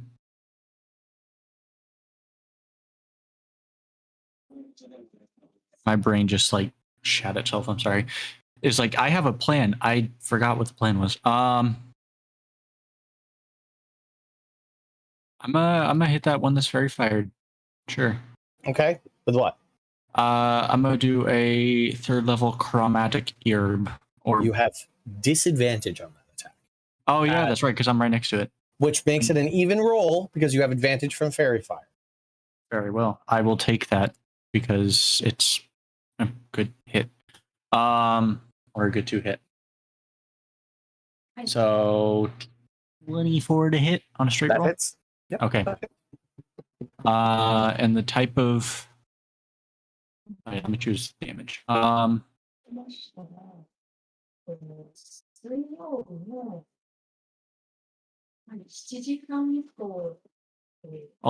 just do fire, I think. Classic. Most of the time, the move. Yes, indeed. Fancy orb of 26 fire. Nice. It does sort of like rear back and like hiss with that hit. And let's see that one. All right, and there's the one behind me that I cursed. Correct. So that one will be good. Okay. that is my turn. Yep, that is my turn. Hey, Clarny, you're up. You are grappled and restrained. Does that mean I can't do shit? Grapple. All grapple means is that your movement speed is 0. Okay. Restrained means that you attack rolls against you have advantage, and your attack rolls have disadvantage. And Gotcha. you also have disadvantage on dexterity saving throws. Okay, gotcha. Okay, can I cast? Yep, no problem. Cool. And which one has me? The one in the back on the top there? This one. That This one. Cool. Awesome. Can I cast a wall of fire between us and those two? Oh boy. Below us? Like in the alley and have the the damage on their side, obviously. I would say no. Okay. I have it doesn't look like is it, but I have is Eddie Eddie's grappled? base to Eddie's not grappled, but he's base Okay, to okay. base. Okay. All right. That's fine. So That's fine. you could put it here, right where the Well, Otide is. Yes. Yeah. That is true. Let me look up the wording of Wall of Fire. I always have to. Wall of Fire. I think one side of it doesn't do any damage at all. That is correct. Right. I choose the side. Exactly. Up to. Yeah, it does not need to be its full size. It can just be like this big. This is something you can do. Okay. It is a large enough creature. I'm going to do that. I want to cast Wall of Fire between us and that group there. With it going through him. So I guess he'll take damage still because it's like he's on that side or whatever. So Do you care about catching these buildings on fire or not? I would try. I'm going to try my hardest not to. Okay. You know what we totally forgot about when you were talking about your feats, Chad? What's that? Elemental Adept. Oh. You could make so if you take fire elemental adept, anything that is resistant is no longer resistant, and anything that is immune becomes resistant. And you reroll 1s and 2s on fire damage. I'm about to look at that.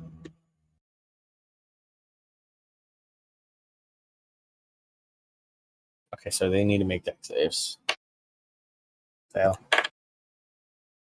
Is that another? No, that's a 3. That was my 4th natural one. But they both fail.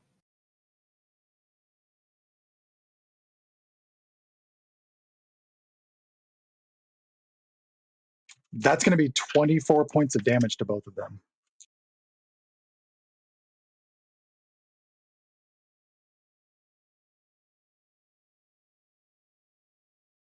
I will say, so as this occurs, these guys sort of like hiss and move back and are upset about what's just occurred. This one does have Eddie grappled.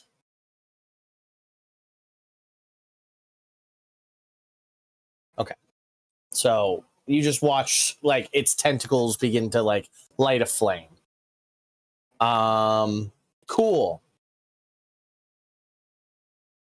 You said 24, right? Let me go. Yep, 24 total. You no longer can see them. Fun facts about Wall of Fire.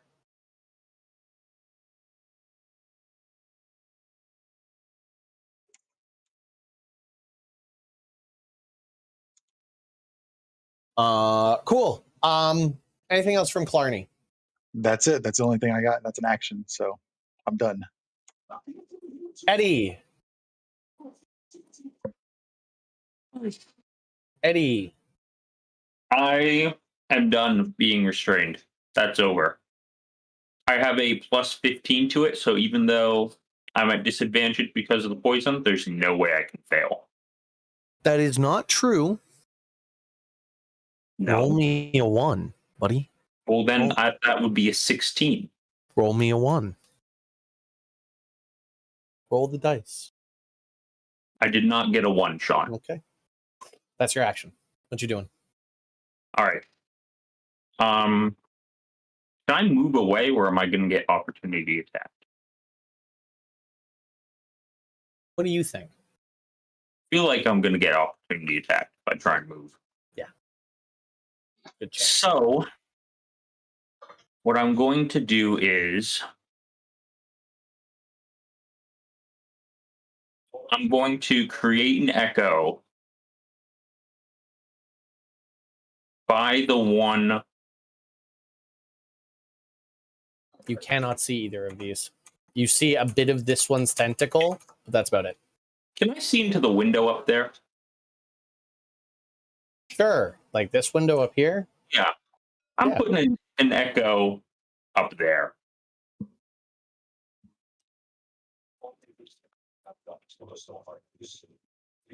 There's an echo in the window there. Yeah, that's a great spot for an echo. I like that. And then I'm going to action surge, and I'm going to have my whip entangle the one in the fire. And how far is that range? I'm standing right next to it, so it is in range. Oh, it's coming from you, not the echo. Yeah. Okay. Let me find the save for it. DC 15 decks. They have 3 legs, though they can't possibly do well on dex saving throws. I like that logic. I'm laughing so hard at that right now. The more legs they have, the less dexterous they are. That's how that works. A natural 17. It Wow. uses its third leg and does just like goes up onto that third leg so that it doesn't hit it and lands back down. I have a question for Clarny. How Yes. tall is your wall of fire? I'm gonna make it. Let's go. It can be up to 20 feet high. Yeah, I know. Let's go up to that first rafter on that building on the right there. Like So 10 about feet. here, Yes, exactly. you got it. Cool. Anything else from Eddie? Swears and bird. Okay. That's it. You got it, buddy. What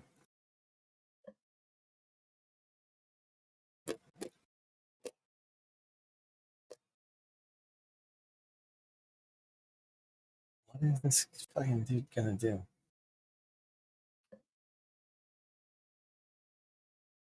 All right. Well, yeah, natural 18 will do it. Oh, fuck. Oh, well.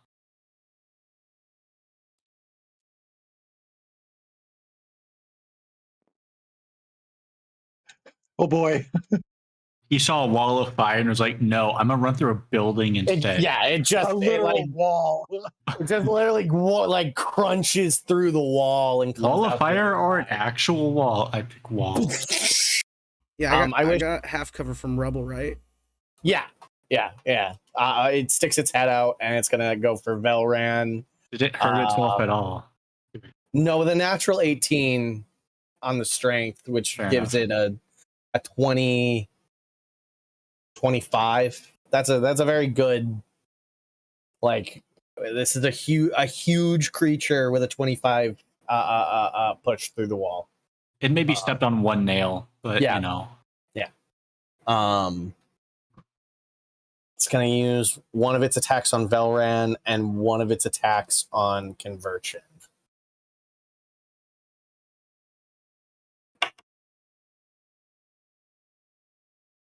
First one on Velran is a 15. That'll miss. And the second one on Conversion. Disadvantage. due to the cloak of displacement. And that's good. It was a 14 and now it's a 4. So 12. Okay, misses.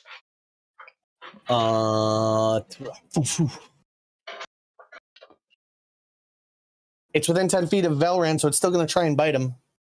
It just doesn't get advantage on the attack now. Doesn't need it, though, with a 24 to hit Velran. That will hit him. So he needs to make me the Constitution save against disease. 17. 17, that's a meets it, beats it. You take 18 points of piercing damage and are not poisoned. 18. That is not happy. That's its turn. Brings us to Conversion. All right. This is still the one that's fairy fired. Yep. I'm going to go ahead and activate the Flame Tongue and step up to it and swing. You got it. You essentially step on some piles of rubble. Imagine like half of its body is sticking out from the building that it just punched through. Yeah.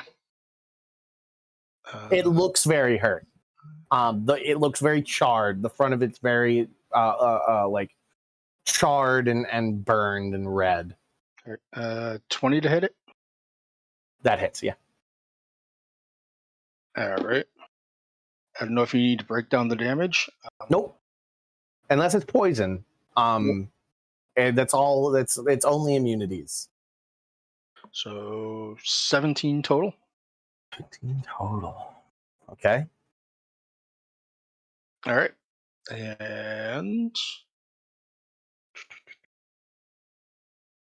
Velran will go ahead and will wisely go ahead and he's got the hand crossbow out. Yeah, he does not like hand-to-hand combat. He is going to go ahead and disengage and move down the alleyway, getting distance away from everything. Yeah. So essentially the edge of the building. Here, I'll make another little like. Yep. So that's the alleyway over here. Okay. So he kind of like runs and puts himself in a position where, like, outside of what he knows to be the range of the tentacles, and gets ready to attack the next round. Yep. Okay. It is now this one's turn. It is going to push through here. Just like this awful... Oh, buddy. There. This awful, like screeching sound as it tries to like push through the flames. It's going to take its tentacle attacks on Eddie and Clarny as it moves. Clarny, are you already grappled? I am. You are already grappled. So it's going to go after Narvos then, as it sees, as like it comes through and it goes to like attack. Actually, are these creatures going to fight over you? Are they a pack, or are... I think they are actually... Let me...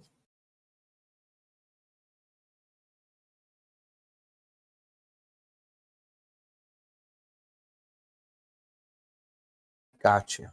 Okay. Yeah, I think they are going to fight over you. Settle down, fellas. There's plenty to go around. So one tentacle against Eddie. A natural 1, Eddie. You just duck out of the way as a tentacle completely misses you, as it's more in like a trying to get out of this fire. And one tentacle against Clarny at advantage. That's I think I rolled as many 19s as I have 1s today. There's no in between. Not a 20 yet, though. That is another natural 19 for 27, Clarny. That hits. So you are now grappled and restrained by 2 of these creatures. You are like up in the air, about like probably like 7 to 8 feet up in the air. Both of them have a tentacle wrapped around different parts of your body and are like yanking. You take 18 points of bludgeoning damage. And this creature's going to try and bite you. Oh my god. It's another natural 19. It's good dice. I'm bringing this dice with me from now on until it betrays. Making a champion specifically with this dice. So I need another disease saving throw, Clarny, and you take 23 points of piercing damage.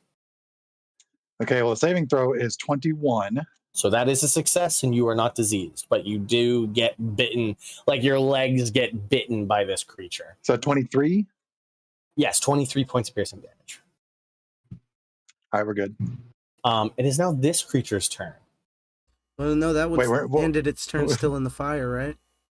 I would say so, yes. I would say it's like back half is on this half of the flame, but that's, I think, semantics. So I'll roll it. I think it just happens. I think it doesn't get a save. Yeah. That's going to be 30 points of damage for that one. Nice. I was already rolling the dice. It crunches in a bit more as you are in its mouth. Shit.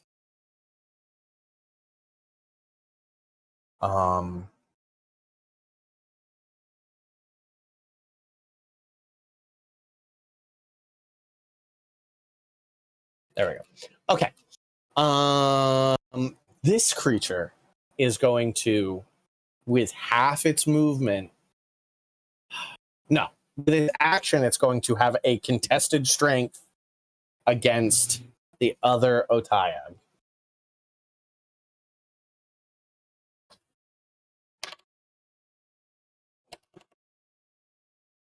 That's another 19. Stop it. Could Clarny use his reaction to try to slip out while they're doing this? No. Damn. Oh, wait. He's going to take more damage from this. You're within 5 feet of Eddie, aren't you? Him? No, he's 8 feet up in the air. Would any of these things be blockable with a +4 to his AC? No, Sorry. This is not an AC. This is not an A. He is already in their arms. Gotcha. Okay. He is going to take 7 points of bludgeoning damage from this tug of war that he is the member of, that he is the rope of. And this Otayag is gonna leave with him. Everybody can make attack of opportunities. That is, by everybody, I mean Narvos. Hey, I have my bonking mace. Or flail that I haven't used in so long. Slow flail from the goblins. You're the one that needs Warcaster. Yeah. I can either do that or hit it with my Staff of Frost, but one does significantly more damage than the other. 21. I mean, yeah, that hits. I will just state, 1, that's the one you have the Hexblade's Curse on. But 2, that's an untouched Otayag. Nobody's hit him yet. The one that I hit? Yep, the Just one that hit, you okay. just hit is untouched. Nice. So that's going to take a good chunk out of it. So it's 1d8 plus 6, and then 2d6 necrotic.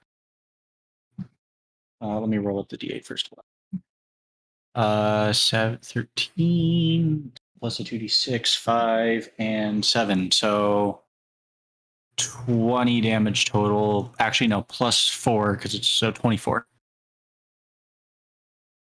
You got it. Like a bit of the back, his haunch like rots a little bit from the necrotic damage. But he continues on, and he like takes the tentacle that has Clarny wrapped in it and just places it in his mouth and goes to do another bite on the Clarny with the rest of his turn.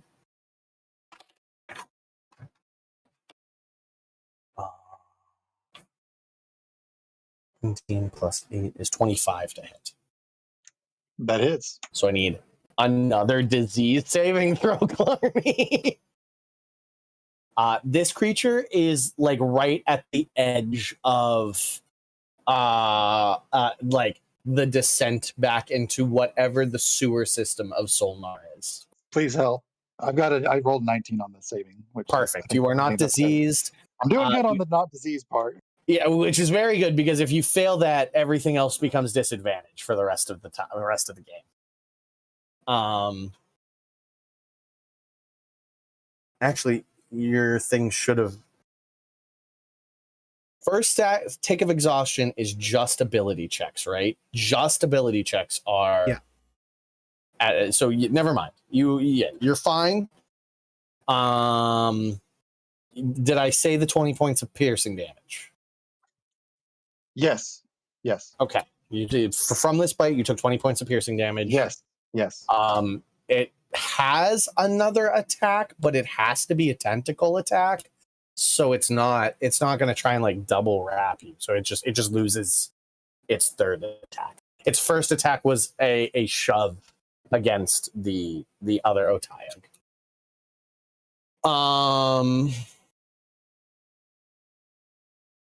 That's its round.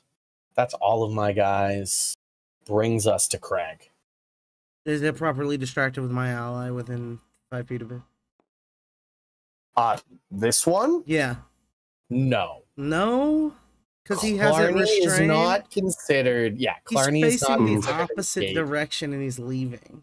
Yeah, he's leaving. How's he he's guarding not himself? like engaged with Clarny. All right. Clarny is a captive individual. I'm feeling pretty engaged right now. Well, I want this shithead to give me a deception check then. You got it. He's gonna fail that. Want to know this creature's dump stat, Craig? What'd you roll? A 1. No. Spidey. But I it's rolled still a 13. 9. I still got a I 13. rolled a 9. Yeah, I rolled a 9. Okay, cool. All right. Okay, straight rolls. Right? Like I don't have disadvantage because this guy's next to me, right? He is technically not base to base with you. Okay. He is cool. in melee, his melee, but but not he is my not base, melee. Okay. but not your melee. If he did notice you, he could attack you, but currently you're kind of like hidden under a couple of rocks over at the edge of the building. Okay, this is 23 because I forgot to call sharpshooter. You got it. Yeah, that hits, buddy. And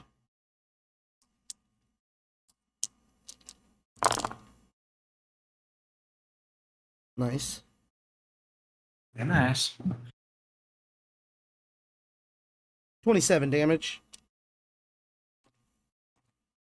All An piercing. arrow hits it in its back tentacle, and its back tentacle kind of goes limp.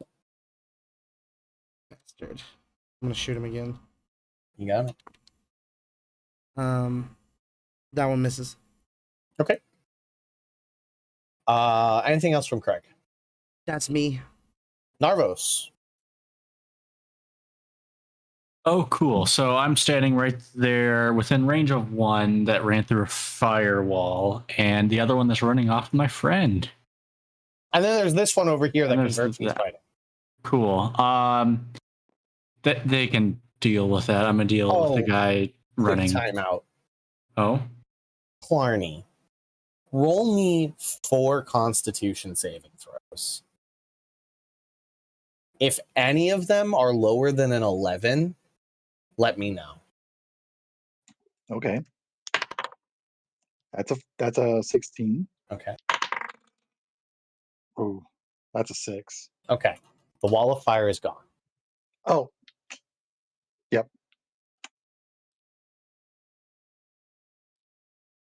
Please continue, Narvos. I just realized that there was a moment, a bit of bit of clerical error that I wanted to. It's a good Good one. one. It's a good, Good it's a good pun. Good one. Good Thank one. Damn it. Please All right. continue. Anywho, yeah, I'm gonna deal with those two because as far as I think I've noticed, they're probably the most damaged. This one is heavily hurt. Okay. This one is charred, and this one has a butt of arrow. All right. Well, I can't Flail hit. hit. I can't hit all of them. I can hit 2 of them. I'm going to twin spell a spell. First time doing it, I'm gonna cast Disintegrate Twinned. Ouch. Dex save of 21 for the one that's in front of me and the one running away with Clarny.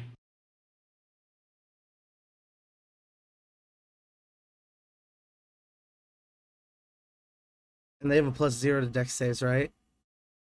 Yeah. So is there just no way they can? No, if Natural they 20, roll their natural 20, 20, if they yes. roll their 20, I'll let them keep it. Now it's going to be the time you. Yeah. 19s all night. 19s and 1s, please.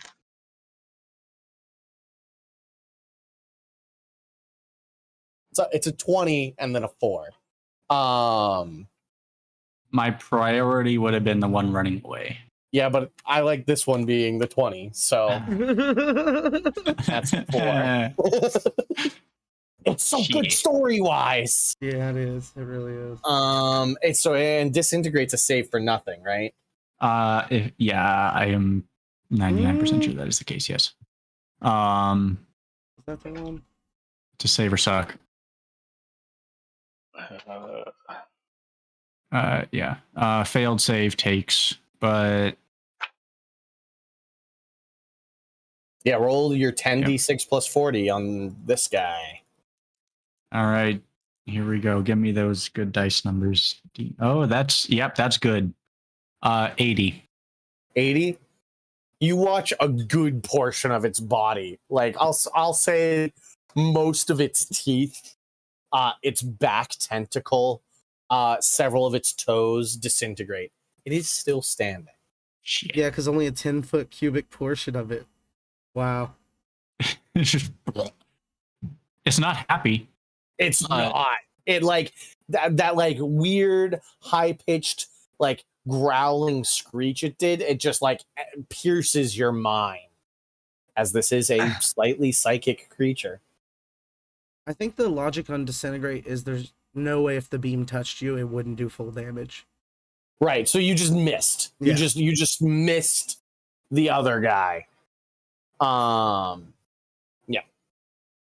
Yeah. Man, I love this dice. It's a clear dice. Brad always Brad's talks special. about clear dice.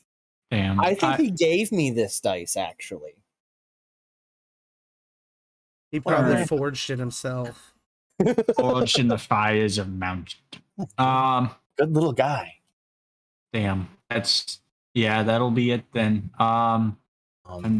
It was good. I'm disappointed because I didn't kill him and B didn't hit the one I was going Yeah, for. he had over 90 hit points. So if I had rolled super well, he would have been dead. But very. if I had maxed the damage, Things got to be at like 60 or so health for disintegrate's like a weaker power word kill. Essentially, yeah. you have 60 health or less, die. Where power Pretty word much. kill is if you have 100 health or less. It's a mid-fight wizard killer. Yeah. Right, Clarny, you are being dragged away. You see Velran, eyes wide, looking to take a shot when his turn comes around, but it is your go. All you see is teeth and tentacles. You see this green beam zoom past, and just like the tentacles just seem to move in an otherworldly way, so that the beam never touches. And it zooms by. Obliterates the side of a house. Yeah, this house over here, like this sign, just disintegrates into nothing. I'm sorry, I tried. What do you do, Clarny? Can I take a swing at it? You can, 100%. You have disadvantage because you are restrained. I'm gonna take a swing at it. Okay, disadvantage.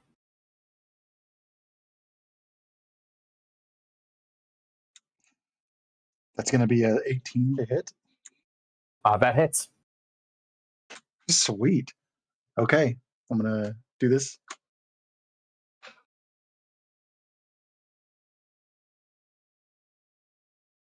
It's gonna be 16 points of damage.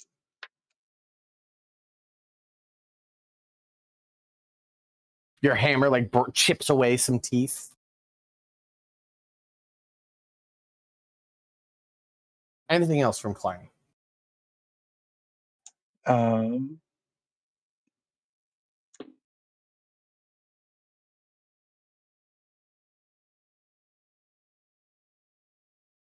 Yeah, hold on a second. Hold on 1 second. Just a reminder to Craig, you can't be grappled, buddy. Oh, bro. But I can be Just remember it. I can be restrained. But it is a part of you are grappled and therefore restrained. I have see, that's why I didn't say anything, because you said restrained. I'm like, well, that blows it. Every single time I've been restrained, and I've been like, well, I'm screwed. That's not a part of it. So I'll read like word for word for you, just while Clarny figures out what he wants to do. If the target is larger or smaller, it is grappled and restrained until the grapple ends. That's usually how those are all worded. Okay. So if you can't be grappled, you can't be restrained. There are some things that just restrain you, like Eddie's rope of entanglement. That just restrains you. Doesn't grapple you. But a lot of these monsters with tentacles kind of do the you are grappled, therefore restrained. Yeah, I wasn't aware of that. I just remembered it. It was literally something that popped into my head because I was thinking about Clarny. Shit happens. Yep. We're learning. All right, Clarny, what you doing? Okay. I can cast spiritual weapon, right? That's a bonus action. I'm gonna cast that as a level 4, so I can throw an extra D8 in there. You got it.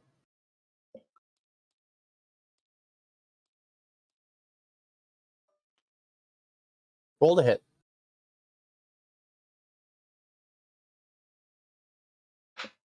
That's gonna be 15 to hit. That misses. It's high, just a little tougher than that. Damn it. Okay. Even if you put it in its mouth? Nom nom. No. Right. Next up, Eddie. Eddie, you are in melee with this creature. I'm going to smack it around. Super hurt. Part of its body just disintegrated in front of you. Yeah, I'm smacking it around. That's my plan. First, swap with Cody. Okay, so I need an acrobatics check to stay on the sill. Oh, am I in the sill or behind it? You said you were on the sill. I just can't place your mini there. But your wording was that you were on the sill. All right. Well, acrobatics is going to be 17 plus 7, which is nice. Yeah, you perch like Batman on that sill. Just got it. Okay. Then we're going to do 3 attacks, 2 standard, 1 unleash incarnation. The first one is going to be 18 plus, well, it's going to be 26 in total. So there's a hit. And then the second one is going to be 15. That misses. And then the third one is going to be, let's see, 24. That hits. All right. And then we're doing 1d8 plus 8.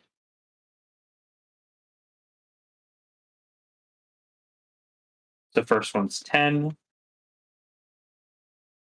Second one is 16. How do you want the Akoti to kill that one? Cody wants to cut open its side, get inside, and then do like a little spinny. I don't know. Just rip it apart. Rip it apart. Join all those tentacles. Maybe saw them off with the chain. Dismember it. Okay, so just several of the tentacles fall apart. And this creature dies, falls over in the street, kind of like crunches this part of the building underneath you, Eddie. Right. And now I want Cody to move over to the other guy. Just take a leisurely stroll over there. He still has all his movement. Yeah, be within 5 feet of all party members near this thing. Is that within 30 feet of you, though? Looks like 30. Yeah, probably just at it. From that sill, sure. I'm not gonna come down on that. Yeah, fuck you. After Eddie is this guy who has just watched one of the other ones sort of disintegrate. He looks awful as well. He wants to just grab one of you and go. So conversion. Yep. Just another 19. So 27. You are grappled, restrained. It's gonna try and hit a Cody because it doesn't see you, Craig. There has to be bubbles in this dice. I'm bringing this to Brad tomorrow and telling him it's a blessed dice. Cody pops. A Cody's dead. Yeah, he goes to like grab a Cody and run, and a Cody disappears. And then he just like starts moving in this direction. He moves And half I wasn't in speed. melee, right? Did he roll to hit me, or did he? Yeah, he rolled a 27 to hit a Cody. Oh, okay. 27. I don't know how much damage he did. He got a did 12 10 points of bludgeoning. 10 points. 10 points of I bludgeoning. got 12 to maintain concentration on fairy fire. Perfect. He just starts moving away, and then he's going to use his the third part of his multi-attack to just like chew on you a little bit as he tries to escape this situation. Yep. 12 plus 7 is 9. No, 12 plus 8 is 20. Dirty 20. Nope. Dirty 20. Your armor's too good. Clink, clink, clink, clink, clink. They're spoiled from living here. Their favorite snack is clerics. Yeah, I'm a cleric. Yeah, no shit. Yeah. Yeah, he'll make it like there. So you guys currently have an issue of one going in each direction. Yeah. Running away with your friends. But that brings us to Conversion himself. Okay. Grappled and restrained in this guy's tentacle. Enough of this. I will go ahead and cast Guiding Bolt on this guy. I will. It is at disadvantage, but normal because it has fairy fire, so just a straight roll. Yep. So I will go ahead and upcast it.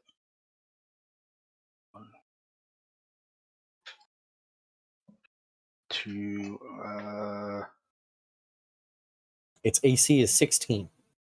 Yep. So it's at 4. Yeah, I'll go to up to 4th level.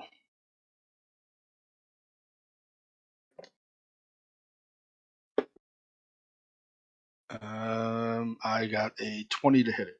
Yeah, perfect. All right. So.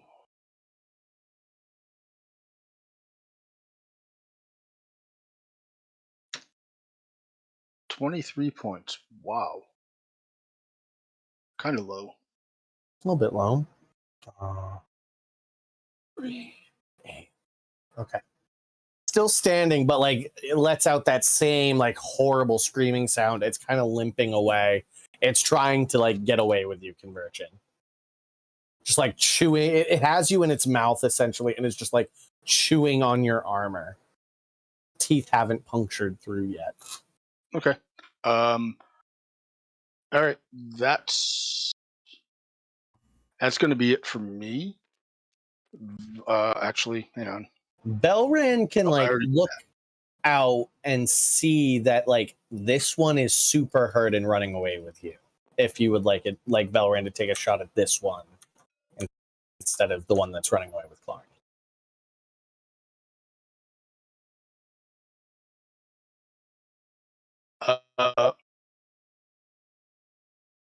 No, I think he's going to go ahead and shoot the one with Clarny. You got it. Go right ahead. He is not at advantage. Nope. What does he have? A 18 to hit. That hits. All right. 7 points. He will take his second attack, which is a nat 20. Finds finds its little beady eye that's on the side of its head. Fires. Total of 10 points on that one. And I forgot earlier, since he is a crossbow expert, when he takes an attack with a one-handed weapon, he gets to shoot a hand crossbow, which will badly miss. Okay. 13. Okay. After Conversion and Velran, it is now this guy. He's actually going to go ahead and move up to it, Okay.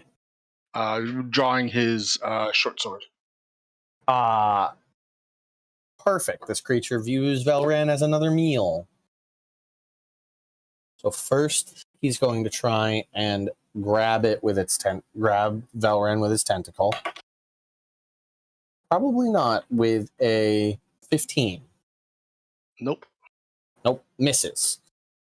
In frustration, he takes Clarny, and Clarny, I need you to make a Constitution saving throw. As he this creature just hits you into the stone next to Velran. Just like takes you and just slams you down. Doesn't let go of you, but just like bludgeons you at full force. 18? That is a failure. You take 30 points of bludgeoning damage and are stunned. FYI, I've only got 11 hit points, guys. Yeah. Yes, this creature's like ready to leave with you. It's gonna leave. It's gonna like head.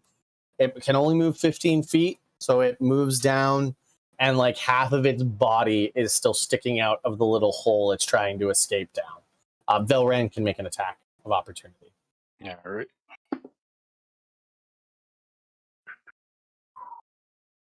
19. That hits. And 9 points.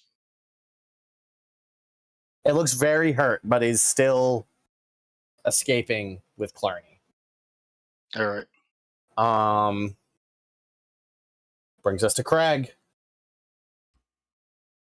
Craig, what a wonderful moment you have right here. So this one's escaping with Captain. This one's escaping with Clarny. You watch as Captain shoves a guiding bolt down its gut. You watch like the explosion from inside, and it's still like crawling away. It seems to be heading in the direction of this alleyway. This one is halfway down its hole that it busted through. You watch it like bludgeon Clarny, and just Clarny's eyes like drift out of focus, and this horrible wound opens on his forehead. All right. Eddie, I said you were poisoned and you should have made all of those attacks at disadvantage, but we'll forget about that. You are poisoned. You are diseased, Eddie.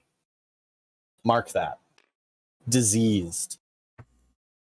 But it was the It was his echo that was making the attacks. He makes the attacks. Yeah. He makes the attacks. All right. I'm gonna say this will get the guards here to clean this up, and a silent lightning bolt will hit my string, and it'll start vibrating. And then I'm gonna shoot the one holding conversion.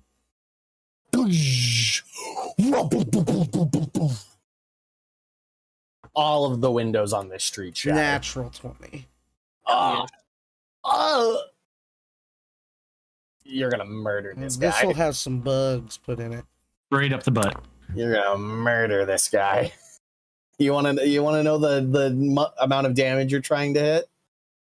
Is it lower than 30? Yeah. All right, he's dead. Yeah.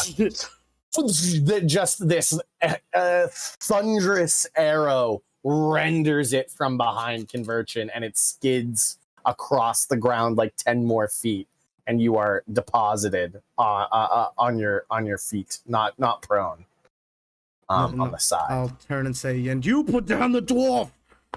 And that's a 17 to hit. That hits. And this will have sneak attack because It will. I still have the thing out. And thunder.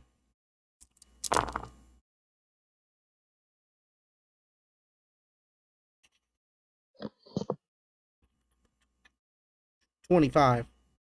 Nice. This creature also very hurt, but still running away with Clarny. At least we can all still see him.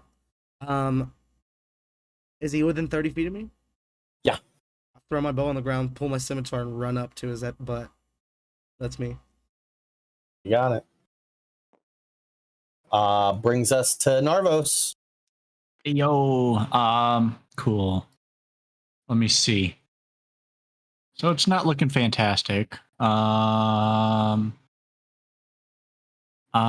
going to. Yeah, let me just do. I'll do it correctly. Spend 2 sorcery points to quicken a 4th level dissonant whispers. Okay. I want to kill this thing. Intelligence or charisma? Wisdom. Wisdom, yeah. I think it's a 16. No, it's a 15. 15? Okay, so it takes 22 psychic. Okay. And it instantly begins to run deeper into the tunnels. And I get an Correct. attack of And opportunity. Yes, you do. You do. Valran was further behind because he had already gotten it. And then I'm going to hit it with firebolt. No. No. You don't get to do that, as it will be out of your line of sight because of your dissonant whispers. Oh, yeah. That makes sense. Yeah, that's because right. I don't have That Sentinel or nothing, but I did hit. You've essentially put it all onto Craig. You have either Cool. damned Whoops. Clarny to the depths, or Craig will save the day right now. 8.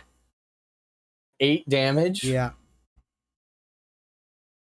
It was a natural 17 to hit. This creature, with your dwarven cleric in tentacle, Damn it. disappears into the depths. But it has half speed because it's holding him, right? Because it moves. So it moves. So it only moves 15 into the feet. I can darkness. still see it, right? No, it's pitch black down there. Do you have dark vision? No. Then no. It disappears into the sewers. Elran can see it. Yeah. Valran can see it. Brings us. It's still Narvos's turn. Is there something I can do? Let me see. Eddie and Conversion have a turn before this thing. So Mhm.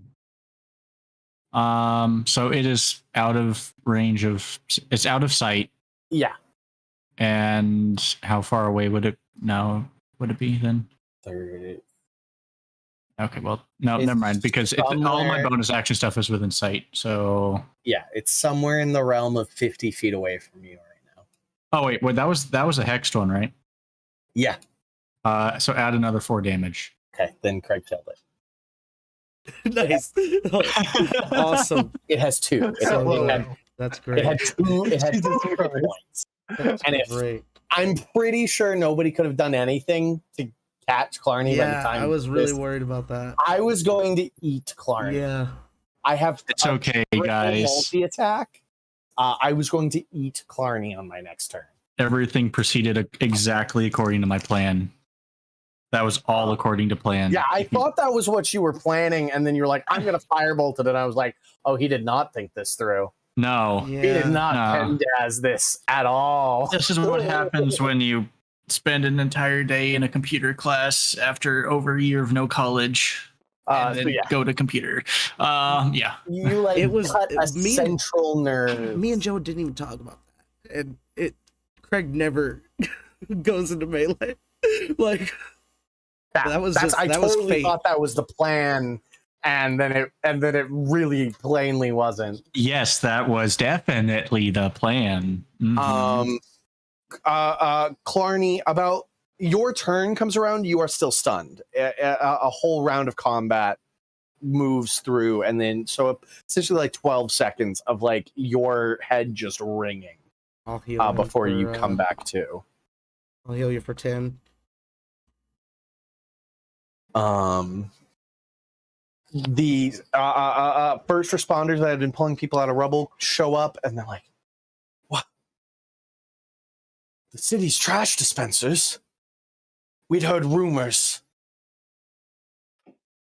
These are dark days. Thank you for saving as many civilians as you could. We'll handle it from here." You shouldn't keep these things in the city. I grab my Well, bow. It's above our pay grade, but they take care of all of the trash. I'm not going to explain the logistics to you. Do you guys carry around antidotes for their poison? I assume you deal with them a lot. They are not poisonous creatures. I'm sorry. We have plenty of antidotes for several poisons. Our clerics do, but these are not poisonous creatures. They're disease. They are. You are currently riddled with in like Skyrim when it's like disease contracted. Yeah, I think it's not that You you're have that. poisoned. You just have the poison condition as a result of a disease, right? I can, seeing that Eddie is Craig is tending to Clarny, and I'll Eddie is a distinct Eddie- shade of gray. I will go ahead and cast Lesser Restoration. Clears the disease. Thank You you. got it. So you are no longer diseased, which is good. I'll read you the disease now. Every 24 hours that elapse, the target must repeat the saving throw, reducing its hit point maximum by 1d10 on a failure. Christ. Yeah. Congratulations, you no longer have herpagonable age. You die if it reduces your maximum hit points to 0. Just straight up die. Dead. I think we got rid of that before I had to start reducing my maximum hit points. You don't have a life force anymore. Barney, I hope you start using your own spells because I'd like to save some of mine to heal yourself. You're up again, Clarny. You're like cognizant, and you're like, damn, I don't like things with tentacles. I think you can make that like a core part of Clarny now. Yeah. Of like I don't know if I'm on ship again. anti-tentacle is a core memory for Clarny. You see an octopus and just automatically do everything you possibly can to kill it. Yeah. As much as Eddie loves birds, you hate tentacles. That's the kind of devotion I'm looking for in your role play with tentacles in the future. Calamari, not having it. Yeah, it used to be my favorite dish. Absolutely can't stand the look of it. my pirate days. And Filled with Now calamari. you eat it. Like, I'll show you what it's like. Right. You guys look at the sky, a bell rings, dinging the hour. You guys realize you're going to be late. You guys rush up to the upper ward. Clean yourselves off as best as you can. And are you make it to Solnar Estate. The gates are wide open. Members of every great house are walking in. Some carriages are rolling in further up the driveway to the house, to the estate.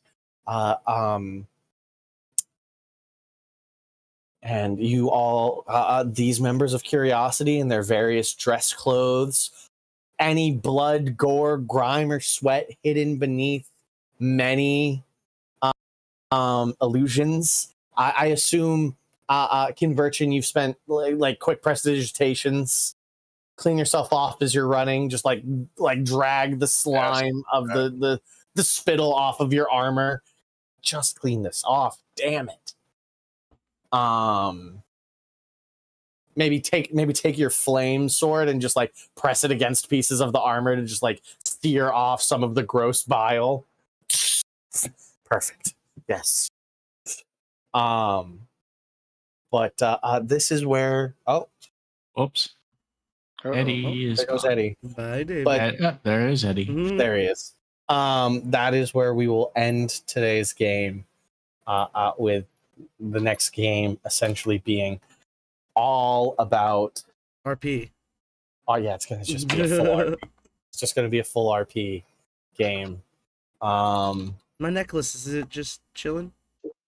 Right. Do you want to do that? I have something. It's up to you. No. You have to go to sleep. Okay. You have to have more sleep. Because the one time you've slept so far since the battle, you very much made a point of like, I don't want it to be restful. Yeah, 100%. So yeah, All right. We'll deal with that. It'll end with us action hero pyramid, like wedge walking up to the estate. Yeah, Oh, I was with like picturing, a bunch of la-di-da noble types giving you all like kind of a stink eye as they either walk from their own estates, from their own apartments that their families own on their grounds, and you see further up the driveway being helped out of their carriages the matriarchs and patriarchs of the great houses. But yeah,